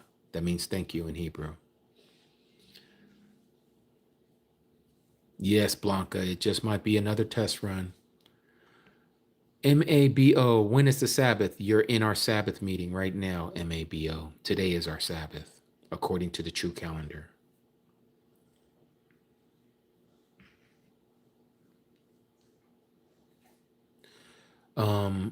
Orame York. So again, today is our Sabbath. That's the real Sabbath, is today. It's not always on this day, but it's like this for the rest of this year. And when I say the rest of this year, we're not talking about the year 2026. We're talking about the Creator's year. And his year begins and ends at the spring equinox, which normally happens around March 20th on the pagan calendar, the Gregorian calendar.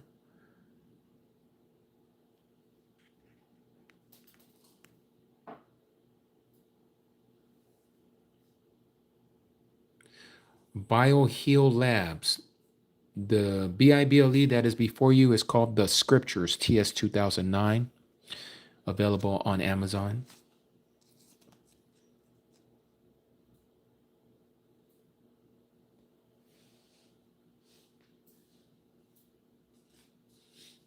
You already know, Aki Bob. He doesn't know. President Trump has no idea. Jubilee prayer, he don't even know about the Sabbath. Look, as you know, Aki Bob, not too many people know this truth like we know it. And this is why he says he's only picked a few, right? Many are called, but a few are chosen. Not many have been chosen. Only a few have been chosen out of the many, and not all have been called.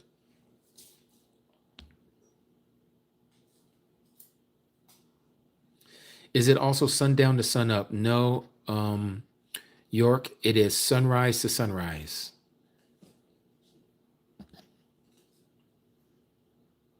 Brooke, you said, can you explain the Luciferian doctrine more, please, Jimmy? Okay, so the Luciferian doctrine, and we see it in scripture, Satan wants to be worshiped. Okay. He wants to be the most high, right? Now, are they going to call it the Luciferian doctrine when it comes out? I don't know. I have no idea. But for the majority of humanity, when this mark comes out, if they don't know Yahuwah, do you think they're going to put up a fight to take the mark when their stomach is hungry? When their children is crying in their ear, "Mommy, Daddy, I want to go home. I want my bed." And then you got grown folks crying about they don't eat their McDonald's anymore, and they want their soft bed, and they want their hot showers, and they want all their creature comforts. And all they have to do is take the mark, and they're going to get it right back. They don't know the consequences and the repercussions for taking what they think is just, oh, I get to have all this and I don't have to work anymore. Everybody's get the same. We got all the same credit score and all this stuff. And all we have to do is just follow what this guy over in Israel is saying that we're supposed to do. This guy who is our God. And this is why, as we go into the study next week, who can make war with this man? Who can wage war against this beast? Can't wage war against him. It's the Messiah who's going to destroy him with the brightness of his coming and with the words coming out of his mouth, the two-edged sword.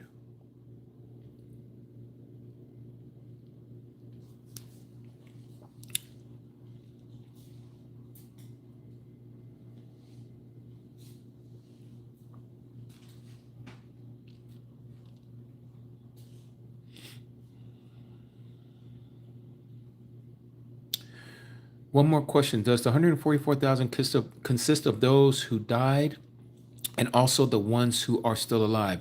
It's only the ones who are alive at the time when this is going down. It's just like some of us, we weren't raised in the time of the Exodus. Those are for those people. They're serving their purpose. It's written in our historical books in scripture. Same thing at this time of the Great Tribulation. Those who are living at this time, as you and I are living right now, we have the opportunity to be worthy, to be counted worthy, to escape these things that are about to come upon the earth. Those people who have died, they've already escaped these things. They're not going to be here to have to deal with it. So this is talking about people who are alive at the time of this happening. That's why, again, let me take you back to that passage again. Okay, and I don't want you to think that I'm getting short with you. I just want you to see this, Lachey, because sometimes our comprehension of reading, we have to remember what is being said to us, right? So I'm going to walk you through this. Look at this, Lachey. Because you have guarded my word of endurance, I also shall guard you from the hour of trial that shall come upon all the world to try those who live on the earth. Could this be people who are under the grave, under the ground? No, because they're not living. They're not here. They've already went through their test. What does it say in Hebrews chapter 9? What does it say there in Hebrews chapter 9? I believe it's verse 26 or is it verse 27? I can't remember. How does it say it here? Verse 27. And it awaits men to die once, after this, the judgment. They're done. They've already, either they passed their test while they were living, or they failed while they were living. But the 144,000 that is being mentioned here as the assembly of Philadelphia in Revelation chapter 3, verse 10, they're going to be alive at the time. It's to try those who dwell on the earth. So this cannot be someone who has already died. The 144,000 are going to be those who are alive. This is why he says he's going to keep them out of that trial. Okay? They're not going to be here for that trial. Does that make sense?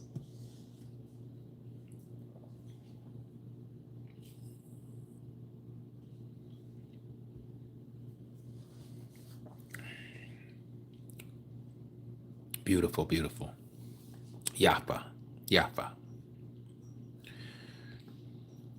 Debbie, should we cancel life insurance or burial insurance policies? Debbie, I'm not a an investor. What we call it? What do you call that, baby? Those who I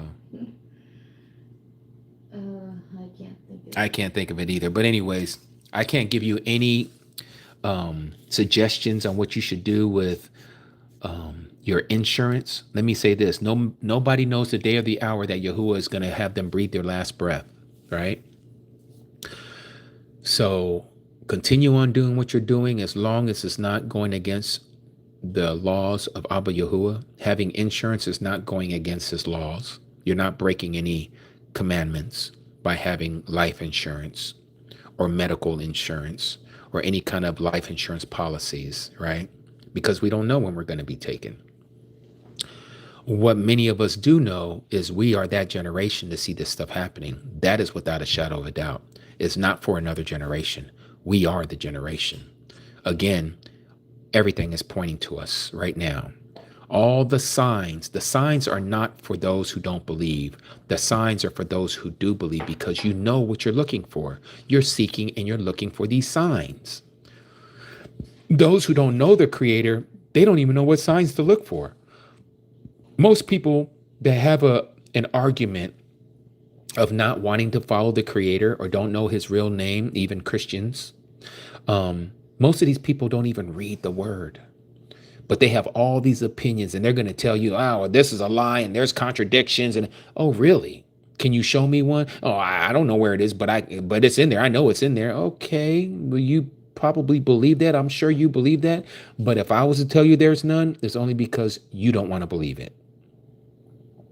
And there is a lot of people who have no understanding of scripture, but yet they're going to give you their opinion of why they don't keep it. These are the same people that don't see the signs.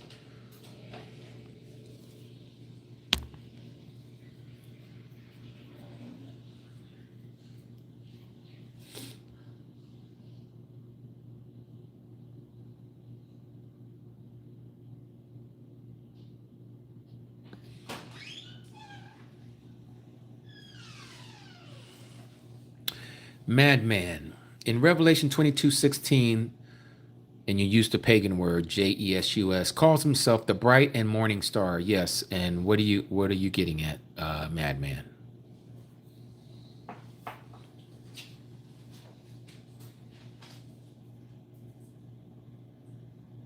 Yes, Stephanie, that would be true. We are his witnesses right now.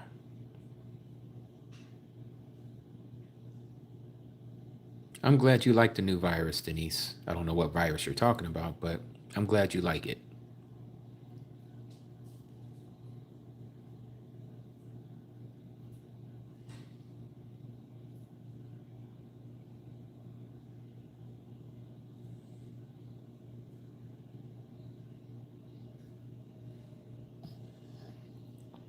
BioHeal Labs. JC is not the fallen morning. He is the bright morning star.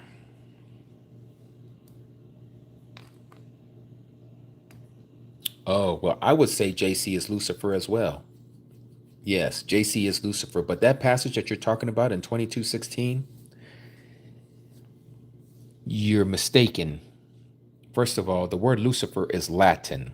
It is not the original name given, or it's actually a title, I should say, of Satan. Satan's real name is Halal.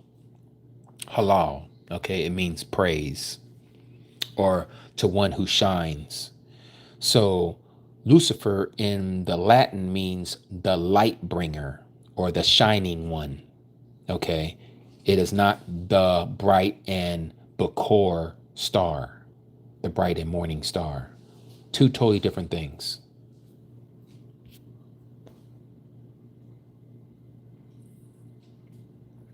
Yes, Michael, you can get all of these are available, even in Australia.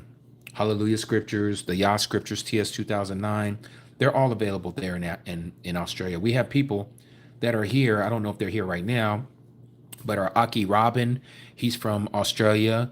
We got a Cody Rachel, she's from Australia.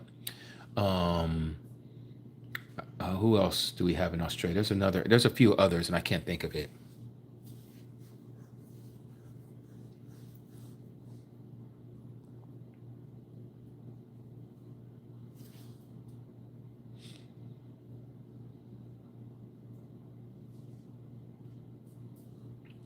Oh, I see. I see. Yes.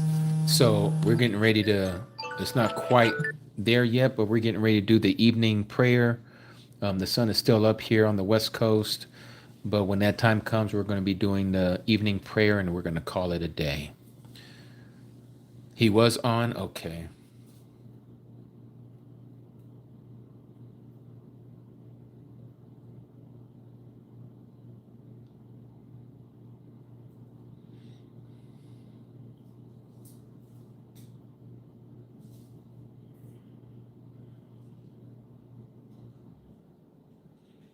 Exactly, Cody Diane. The hantavirus has been around here in the desert Southwest for some years, and it's nothing but another string of the Black Plague, the Black Death of Western Europe back in the day because of not being clean, not picking up and making sure that these rodents aren't running all over your house.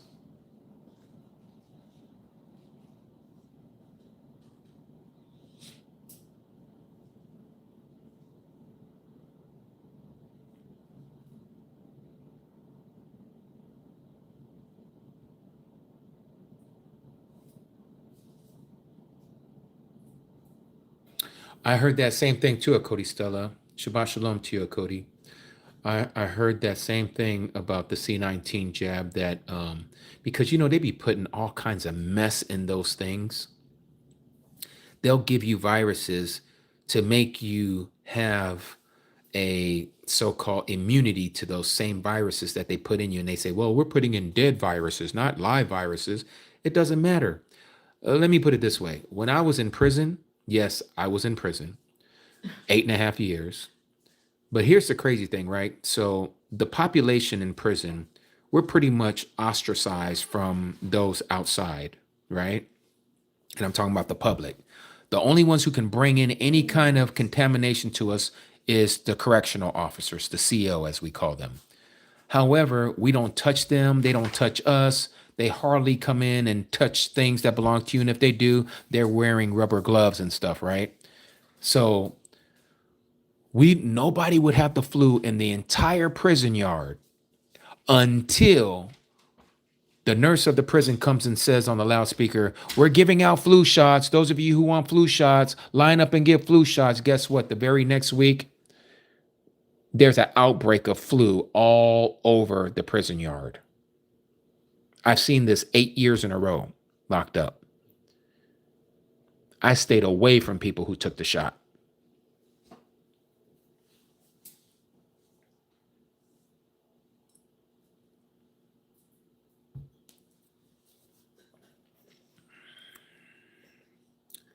Yep. The body is the best thing going.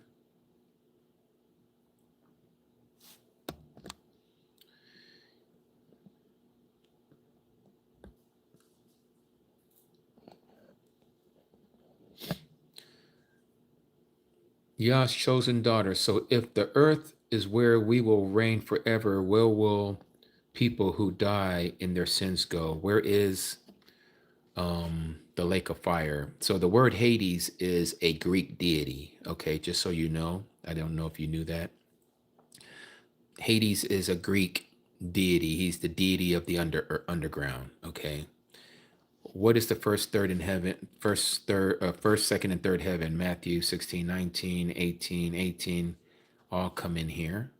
All come in here. I don't know what the all come in here part is, but okay. So let me explain this part to you. Okay, so first of all, where will the people who have died of their sins go? So they're going to the lake of fire. There's a place that we all don't know exactly where it's located. We just know that it's a place that Yahuwah has made.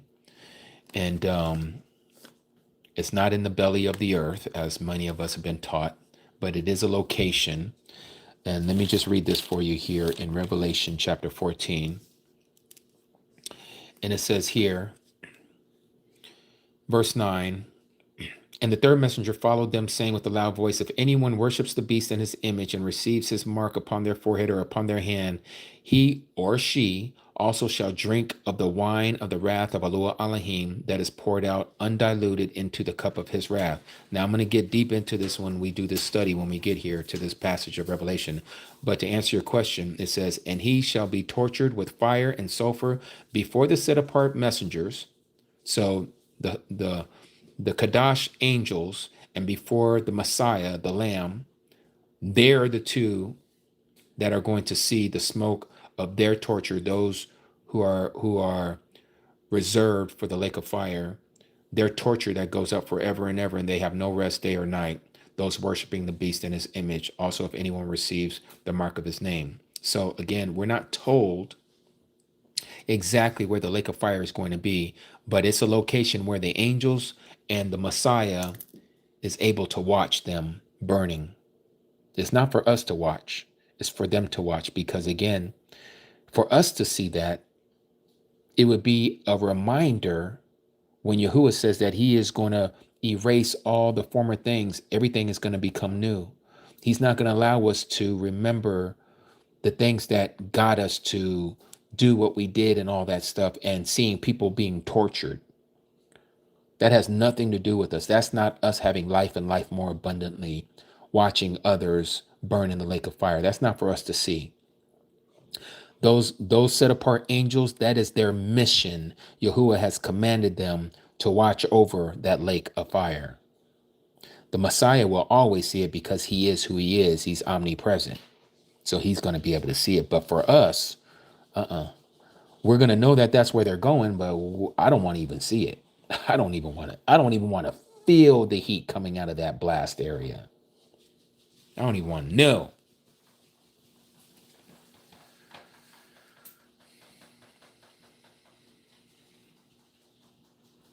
Getting close to the evening Palal or the Arab Palal here on Shabbat.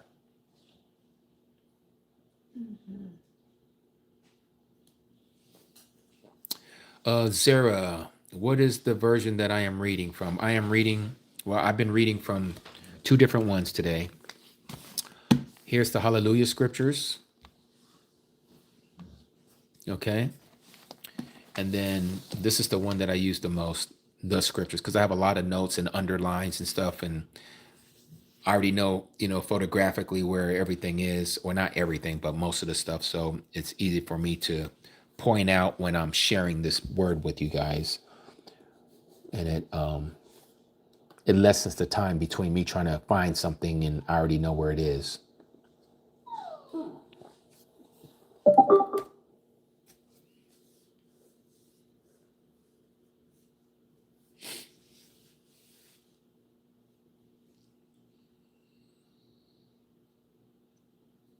Elizabeth Molateri, y'all make me ill. Okay, if we make you ill, then you might want to go somewhere where you feel a little better.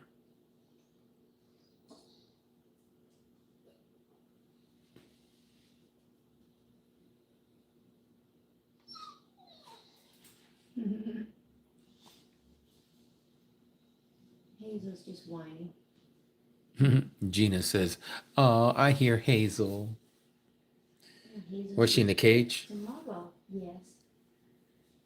She don't know how to behave. Mm-hmm. You gotta behave, baby. Hey, you behave, mommy will let you out. Don't go crazy. Hazel. Yes, yes, yes.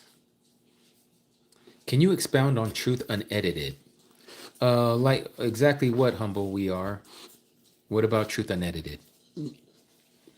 You guys want to see little Hazel? Look at her. Little Hazel. What you doing, baby girl? Yeah. What? You want to say hi to everybody? Huh? You want to say hi to everybody?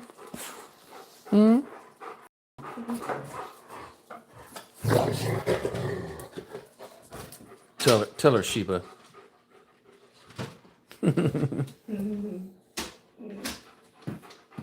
Yes, baby girl. Yes, Sheba's. Yes, yes. Mm-hmm. You my big baby girl, huh? You keep everybody in line, don't you, baby girl? Yes.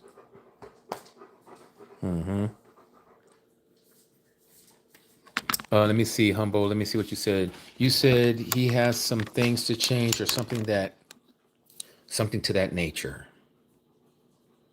Okay, hold on. Let me put that together with what you said earlier. Oh, okay. So Ronald. Okay, so Ronald, truth unedited, and this is where where we differ. I'm just going to point out the things that where we're differing. Okay, and what he shares and what I'm sharing here.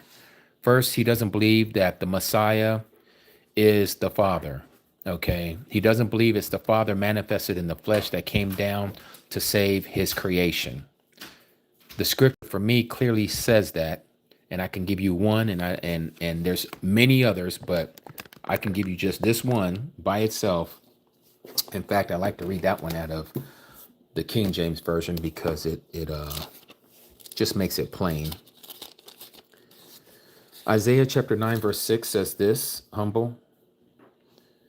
It says, "For unto us a child is born, unto us a son is given, the government shall be upon his shoulder, and his name shall be called Wonderful Counselor, the mighty one, the everlasting Father." So the child, the son that has been given to us, he is the everlasting Father. I can show you, I can show you one more.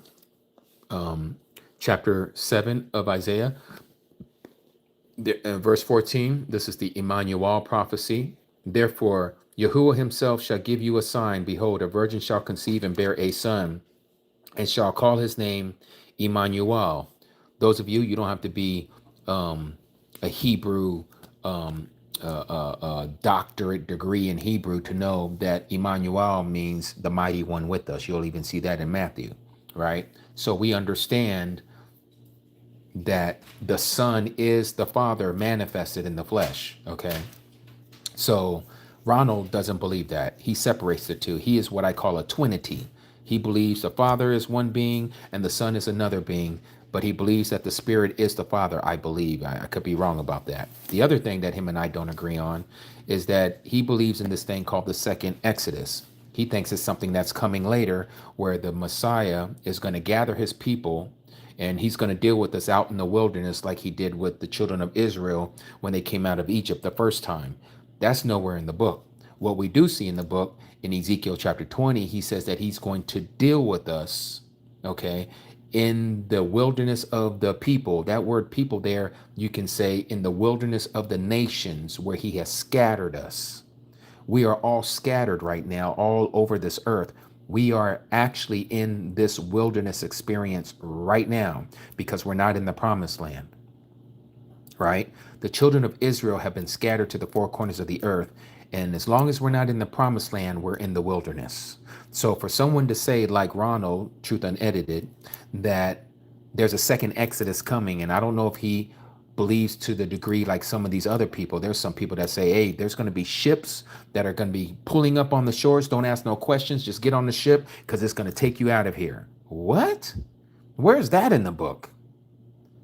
Okay, so no, I don't ascribe to that as well. So those are just two things that I know that Ronald teaches from his many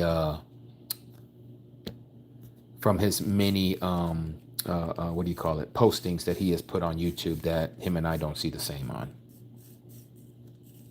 Oh yeah, I forgot. And his Sabbath keeping, totally different than ours. He follows the moon, totally different than what we're told in scripture.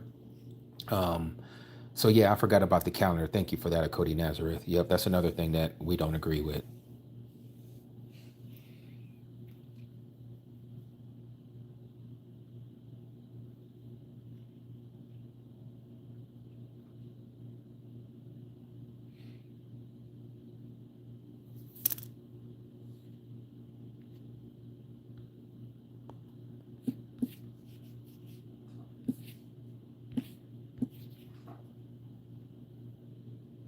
Okay, I gotta answer this. Hold on again, you guys. Okay, sorry about that. I had to answer that. Um, okay, sorry about that. I had to answer that. Um, that is the technician for the AC unit. Let me see here. I might have missed something that somebody said here. Um, yes, he follows the wrong calendar, Brooke. Yep. Let me see.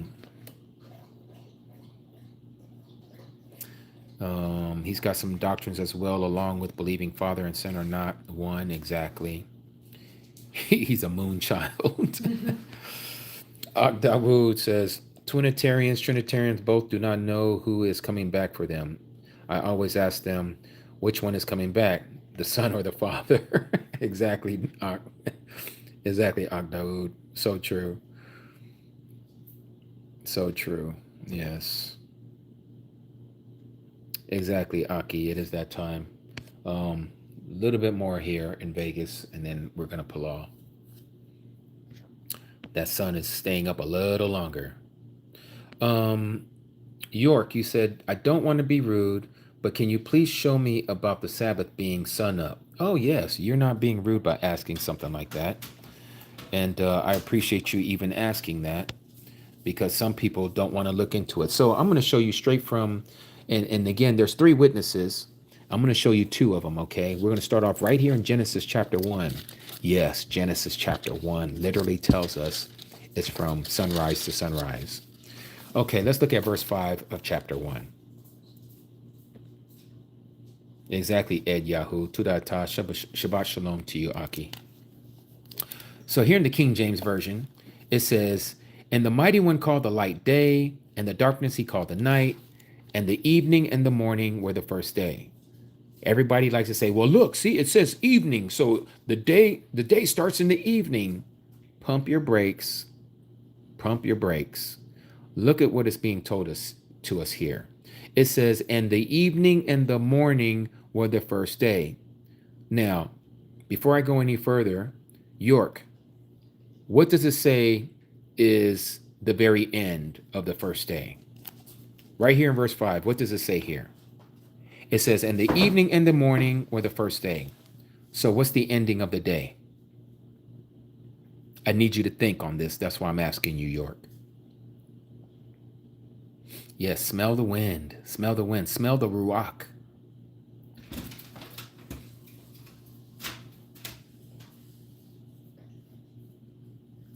And it's not a trick question. I just want you to see it. Can you show me where I can locate when Sabbath is and how to create that beat tracker? Dominique, so to answer your question, to locate the Sabbath, you're going to have to go to Jubilees chapter 2 and chapter 6. You're also going to have to go to the book also known as the Dead Sea Scrolls. You're going to have to look up 4Q400 fragment, or you can just look for one of my videos from back in the day and find out from there. Because it is a lot, and that's why I have to say it that way. It's not that I don't want to share with you, but it's a lot that goes into it. The first thing that people need to know is when a day begins, which is like what York had asked me. So I'm waiting for York to respond for the question that I had asked York. I don't see York has answered me yet. Let me just see. I don't think so. Yeah. I used to watch Irwin Baxter as well. He names the light first, right? Okay, yeah, so he does, but again, so here, let me do this, right? And the reason why I asked you the question is because it's right in front of our face, but we don't even realize it. So here it says, and the mighty one called the light day, and the darkness he called night, right? So the darkness is not evening, and the evening is not darkness, right? But it goes on and says, and the evening and the morning were the first day. Okay? Evening and the morning was the first day. And then let's go down here to the second day. And the mighty one called the firmament heaven, and the evening and the morning was the second day. You start to see a pattern that after his work that he did on each day, he says evening and morning was the second day. But notice here, it doesn't say in verse 5, nor in verse 8, unless I have a wrong translation, it doesn't say, and the evening, or to the next evening was the first day. It doesn't. It says, and the evening and the morning was the first day. So what we're being told here is the day ends in the morning, and the next day begins in the morning, or what we call sunrise. So if you go from the first day, and the morning was the first day, and then you go to the very next day, the second day, evening and the morning. So from morning to morning is considered a day. Do you see that? It's okay, York.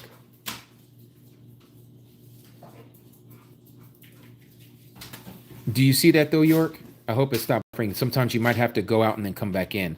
But you'll see here again, it doesn't say evening to evening was one day. It doesn't say evening to evening was the second day. It says evening, and then it goes to the morning. And so it ends at the morning, first day. The next day ends at the next morning, second day. So by conclusion, you can see from morning to morning is a 24-hour period.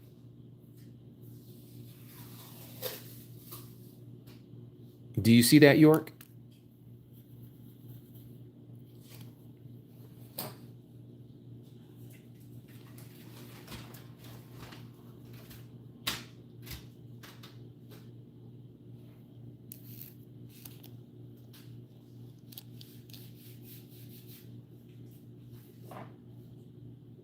You can't hear anything, Rebecca?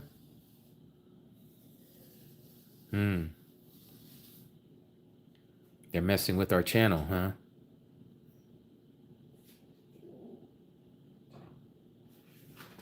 York, can you hear me? You can hear? Okay. So it must just be certain people's connection.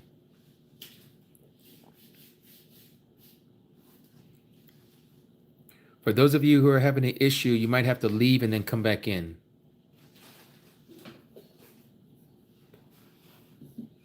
Son of Yahuwah, Marcus, you hear me loud and clear, clear, clear, clear. Great to see you here, Ak. Shabbat Shalom, Aki.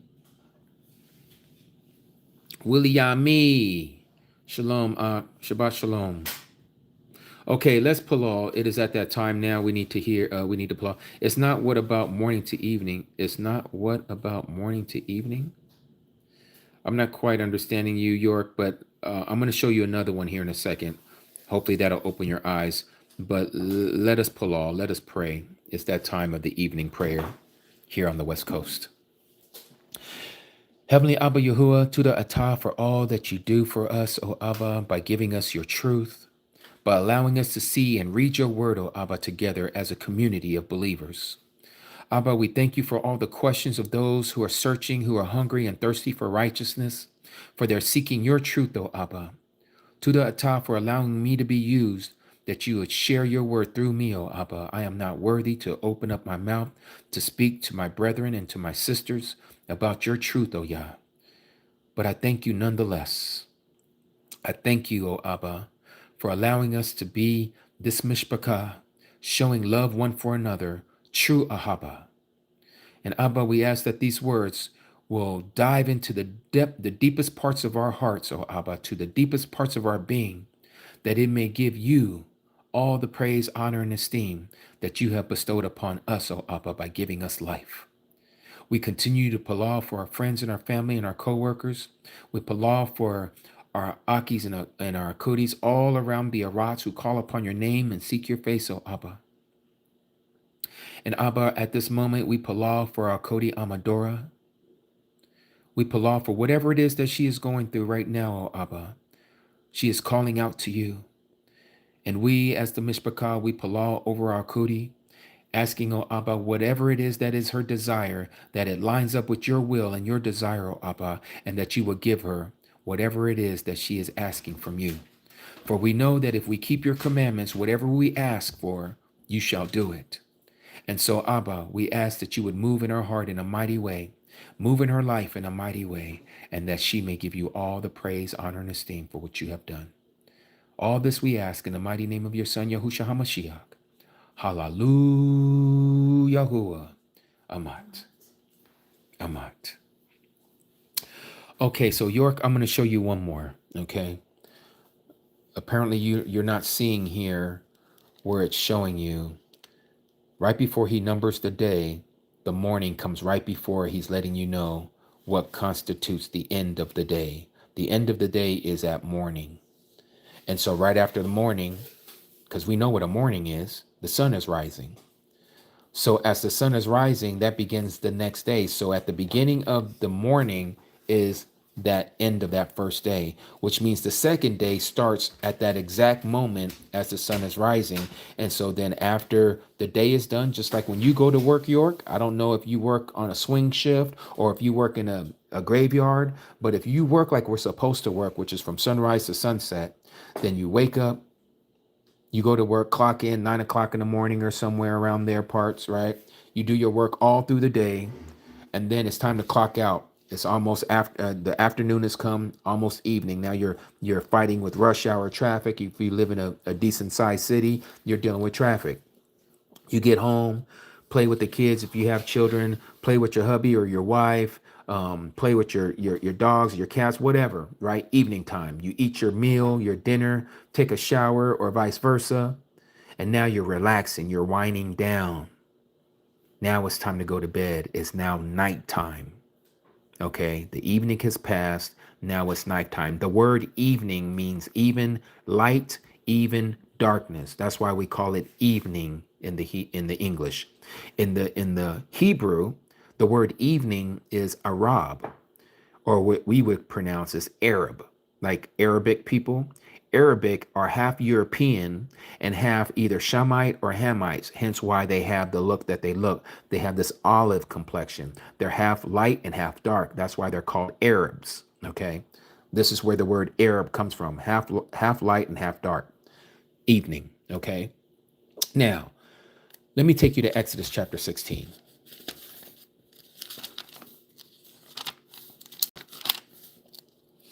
Exodus chapter 16 is the only place in all of scripture that you'll find where the creator is teaching about the beginning of a day and when the Sabbath is to begin. Okay. So Exodus 16, oh man, I have my finger here practically the whole time and I didn't even check it. I'm over here going back and forth.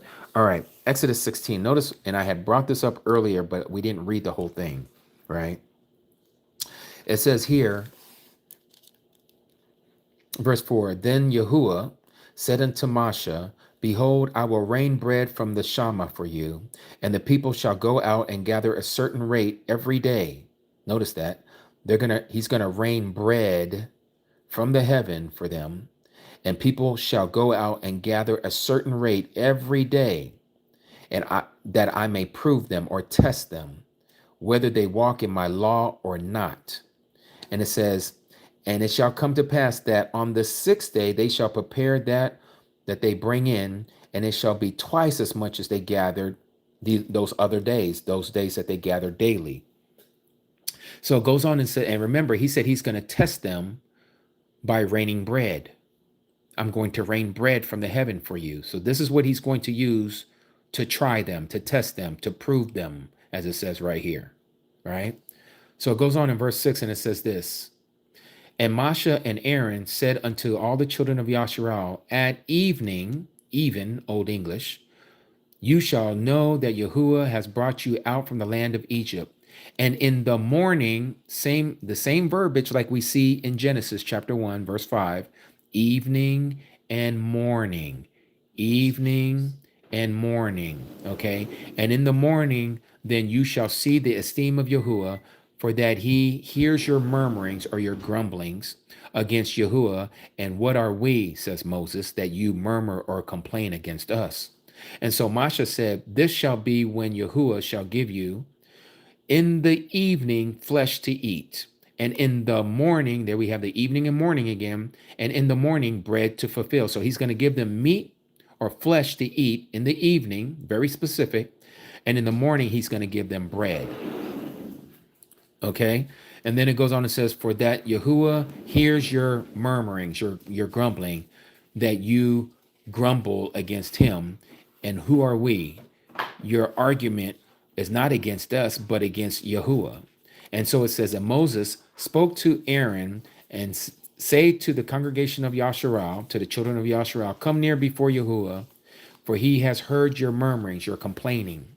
And it came to pass that Aaron spoke to the whole congregation of the children of Yasharal, that they looked towards the wilderness, and behold, the esteem of Yahuwah appeared in a cloud. And Yahuwah spoke unto Moshe, saying, I have heard the grumblings of the children of Yasharal. Speak unto them, and say, at evening you shall eat flesh, and in the morning you shall be filled with bread. And you shall know that I am Yahuwah, your mighty one. And here in verse 13 it says, and it came to pass that at evening quails came up. Quail is a type of bird. They're like pheasants, okay? And it says, and it covered the camp, and in the morning the dew laid all around the host, okay? Or all about the camp, pretty much. Verse 14, and when the dew that laid was gone up, behold, upon the face of the wilderness there lay a small round something, as small as a hoarfrost on the ground. And when the children of Yasharal saw it, they said to one another, it is manna, for they did not know what it was. So Moshe said unto them, this is the bread that Yahuwah has given you to eat. Remember, he said he was going to test them with bread. Test them with bread, not with meat, but with bread. So it goes on and says this, York. This is the thing that Yahuwah has commanded. Gather it, every man according to his eating, 1 omer for every person according to the number of the persons. Take you every person from them that are in his tents. And the children of Yasharal did so, and gathered some more and some less. And when they did, they meted out with an omer, and that they gathered much had nothing over, and he that gathered too little did not lack. They gathered every person according to their eating. And Moshe said, let no one leave any of it till the morning. So they picked it up in the morning, but they can't leave it till the next morning, right? So notwithstanding, they didn't listen to Moshe, but some of them left it until the next morning. And it bred worms and stank, and Moshe was angry with them. But notice verse 21, it says, and they gathered it, this manna, okay, this bread that rained down from the heavens every evening. Oh, it doesn't say evening, it says every morning, right? Right. Every morning. Are you starting to see something here, York? Every man according to his eating, and when the sun waxed hot, it, that is the manna, melted. So it came to pass that on the 6th day, they gathered twice. So they got a double portion. They gathered twice as much bread, 2 omers for 1 person. And all the rulers of the congregation came and told Moshe. And he said unto them, this is that what Yahuwah has said or spoken. Tomorrow, because this is the 6th day, tomorrow is the rest, or the Sabbath, the set apart Sabbath unto Yahuwah.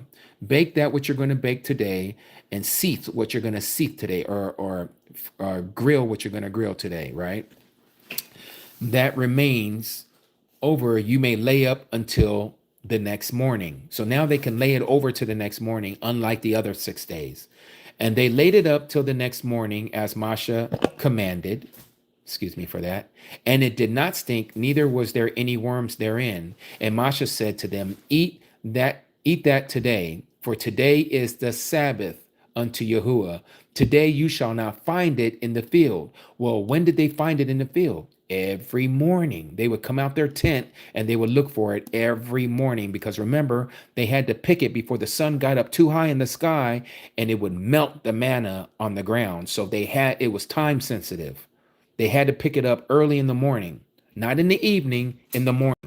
So it goes on and says, verse 26, 6 days you shall gather it, but on the 7th day, that is the Sabbath, in it there shall be none. Again, when did they pick this stuff up? Every morning. And it came to pass that there went out some people to gather on the 7th day to gather, and they found none. So again, they were hard-headed, and they still went out the next morning, and they was looking for it on the ground. They didn't find it. And Yahuwah said unto Moses, how long do you refuse to keep my commandments and my laws? See, for that Yahuwah has given you the Sabbath. Therefore, he gives you 6 days of bread for 2 days, abide you every man in his place, and let no man go out of his place on the seventh day. So the people rested on the seventh day. So all of that being said, do you see it now, York, that a day begins at sunrise?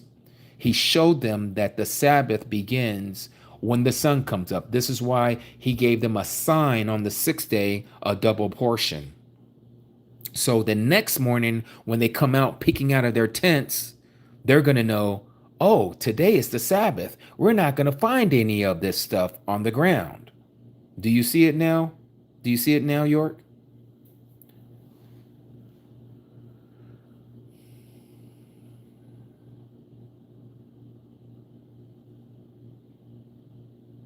You do. Beautiful. Okay. Again, if he wanted us to know that the day begins in the evening, then he would have used quail. He would have used that bird. And he would have said, this evening, you're going to get a double portion on the sixth evening. And you're not going to find this on the next evening, because this next evening is the beginning of the Sabbath. But he doesn't teach them with quail that rained down in the evening. He taught them using manna that rained down every morning. This is why we know the day begins at sunrise. This is why we also find that he says his mercies are renewed every bakar, every morning, not every evening.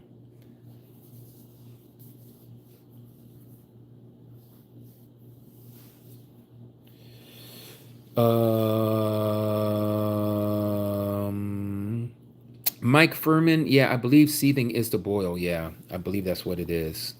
Now I see. Yes, you were blind, but now you see. Praise Abba Yahuwah for your eyes being open.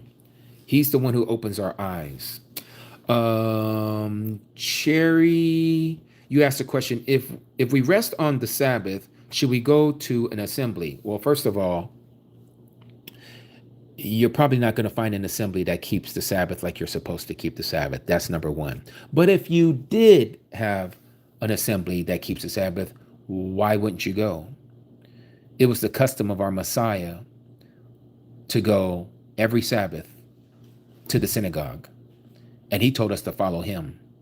It was also the custom of all the disciples to continue to go to the Sabbath, to go to the synagogue every Sabbath. Nowhere in your New Testament, unless they twisted it and changed it, does it say that the Sabbath is now on a Sunday. That has been given to us by the mother church called the Roman Catholic Church and her daughters, Protestantism, except for Seventh-day Adventists and a few others. They have also followed that teaching that the new day of worship is SUN day, and they don't have no qualms about it. They're like, yeah, well, he was raised on a Sunday, but he was not raised on a Sunday. He was raised on the Sabbath. If you go back and look at it, and this is why people who don't study the Old Testament don't know this fact, but the Messiah he was raised from the grave at the beginning of the sunrise on the Sabbath day. That's why when you read Matthew chapter 28, all the Marys and the women, they went there to the tomb. It says late in the Sabbath, as it was dawning into the first day of the week. Even if you believe in the pagan calendar, okay, he wasn't raised on a Sunday. He was raised on a Sabbath. He came up out of the grave on the Sabbath. But Christianity will have you believe, oh, he even rested in the grave on the Sabbath day. Where is that? That is ridiculous. He did not rest in the grave on the Sabbath. If that's the case, then that means there's no millennial reign. We're going to be resting in the grave for 1,000 years before we come out. You see the ideology of that? It makes no sense. Because he is the example. He is the pattern of life. He is the word. His life is what we are following. He is time. That's why he says he's the first and the last, the beginning and the end. Time doesn't exist unless he gave it time. The Sabbath wouldn't exist unless he gave us the Sabbath. That's why he says he is the master of the Sabbath.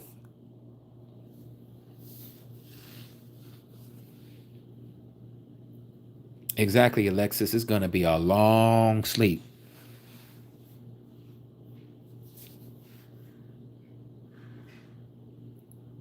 Exactly, Brooke. That's not even 3 days and 3 evenings. But a lot of us, when we was in Christianity, we never questioned that. We just hear them say Good Friday, and then it's Saturday, he rested, and then he woke up on the first day of the week, Sunday. Resurrection Sunday, they say.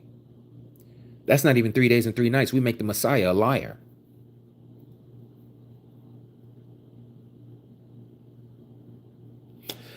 Raheem, today is the Sabbath. Today is the Sabbath. And I know many of you are probably like, what? Monday? Don't look at it with the pagan eyes, okay? The pagans have given us what we know as Sunday, Monday, Tuesday, Wednesday, Thursday, Friday, Saturday. It comes from the Catholic Church. The Creator connected his days to the sun, the S-U-N, in the sky. That's why he said in Genesis chapter 1, verse 14, that he created two great lights under the firmament. The greater light to rule the day, the lesser light to rule the night. Okay. He said that these lights in the sky, are for days and years and times and seasons. Okay. So your days are supposed to be connected to the sun, the S-U-N. How do you know when the Sabbath is? Because we're told that you should be able to locate the Sabbath knowing how to read the sun. Well, we no longer in our modern day use a sundial.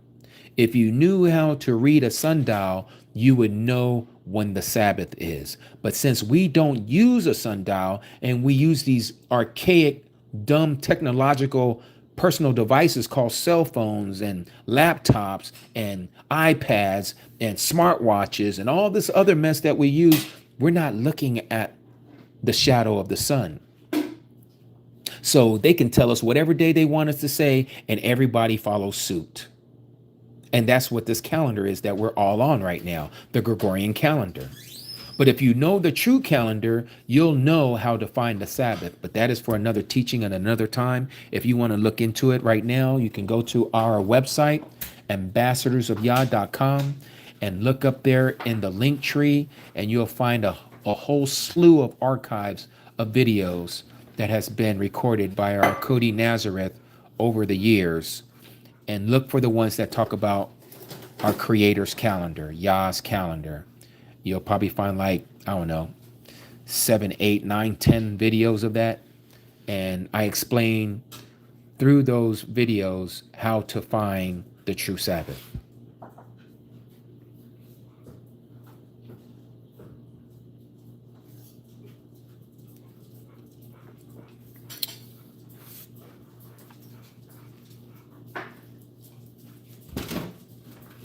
More like 70, 80, 90 vids of Cody. Yes. Well, Mishpachah family, it has been a barakah.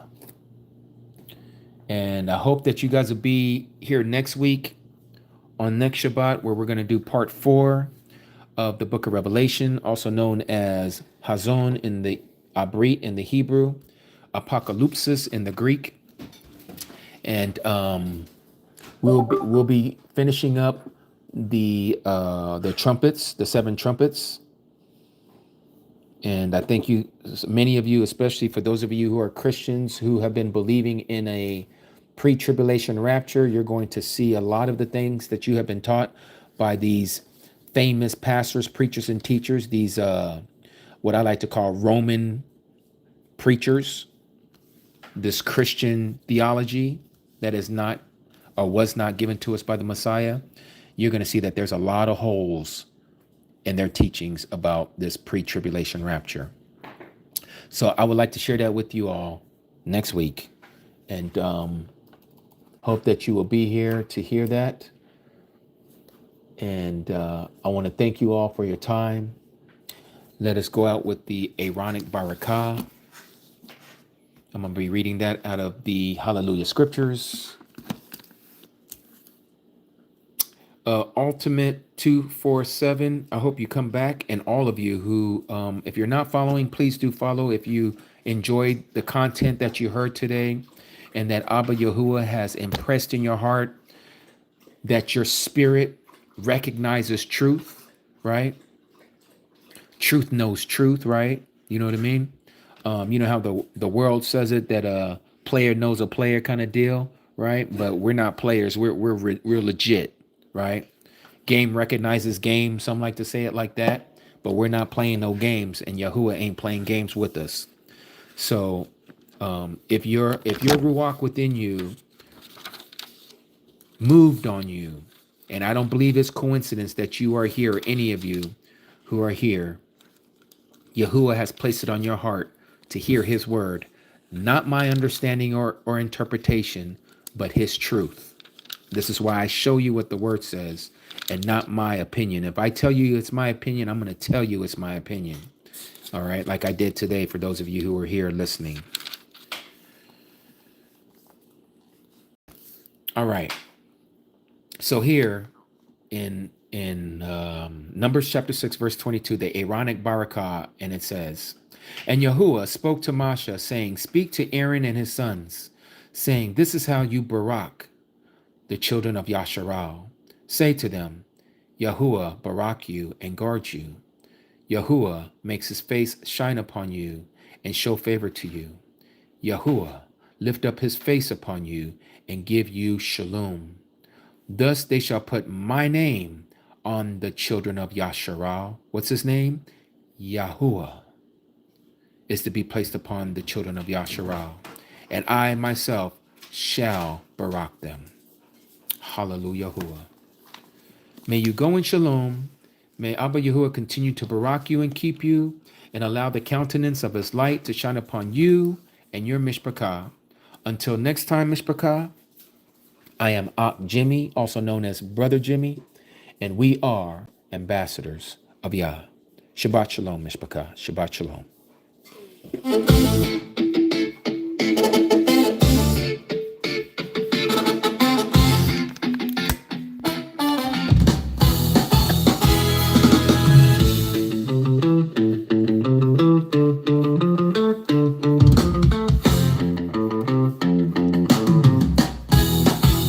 We are seeking the children of Yasharo, straight out of the book, the scriptures. Verses sharper than fishing hooks, stacking souls, taking tolls, leaving devils shook. Who we be? Messengers, truth bringers, that's the key. Unlocking minds, leaving darkness in debris. We are the ambassadors, ambassadors of YAH. We are the ambassadors, ambassadors of YAH. Spreading love from near to far. We are the ambassadors, ambassadors of YAH. Listen close, hear us, yeah. We are the ambassadors, ambassadors of YAH. Spreading love from near to far. We are the ambassadors, ambassadors of YAH. Listen close, hear us, yeah. Verses be thumping, shofars be blowing, beat be steady. Word power every hour, truth already. Planted deep secrets, keep fools unsteady. We elevate till your fate be ready. No compromise. Open your eyes, see the light. Walk tall, stand strong with all your might. We are the ambassadors, ambassadors of YAH. Spreading love from near to far. We are the ambassadors, ambassadors of YAH. Listen close, hear us, yeah. We are the ambassadors, ambassadors of YAH. Spreading love from near to far. We are the ambassadors, ambassadors of YAH. Listen close, hear us, yeah.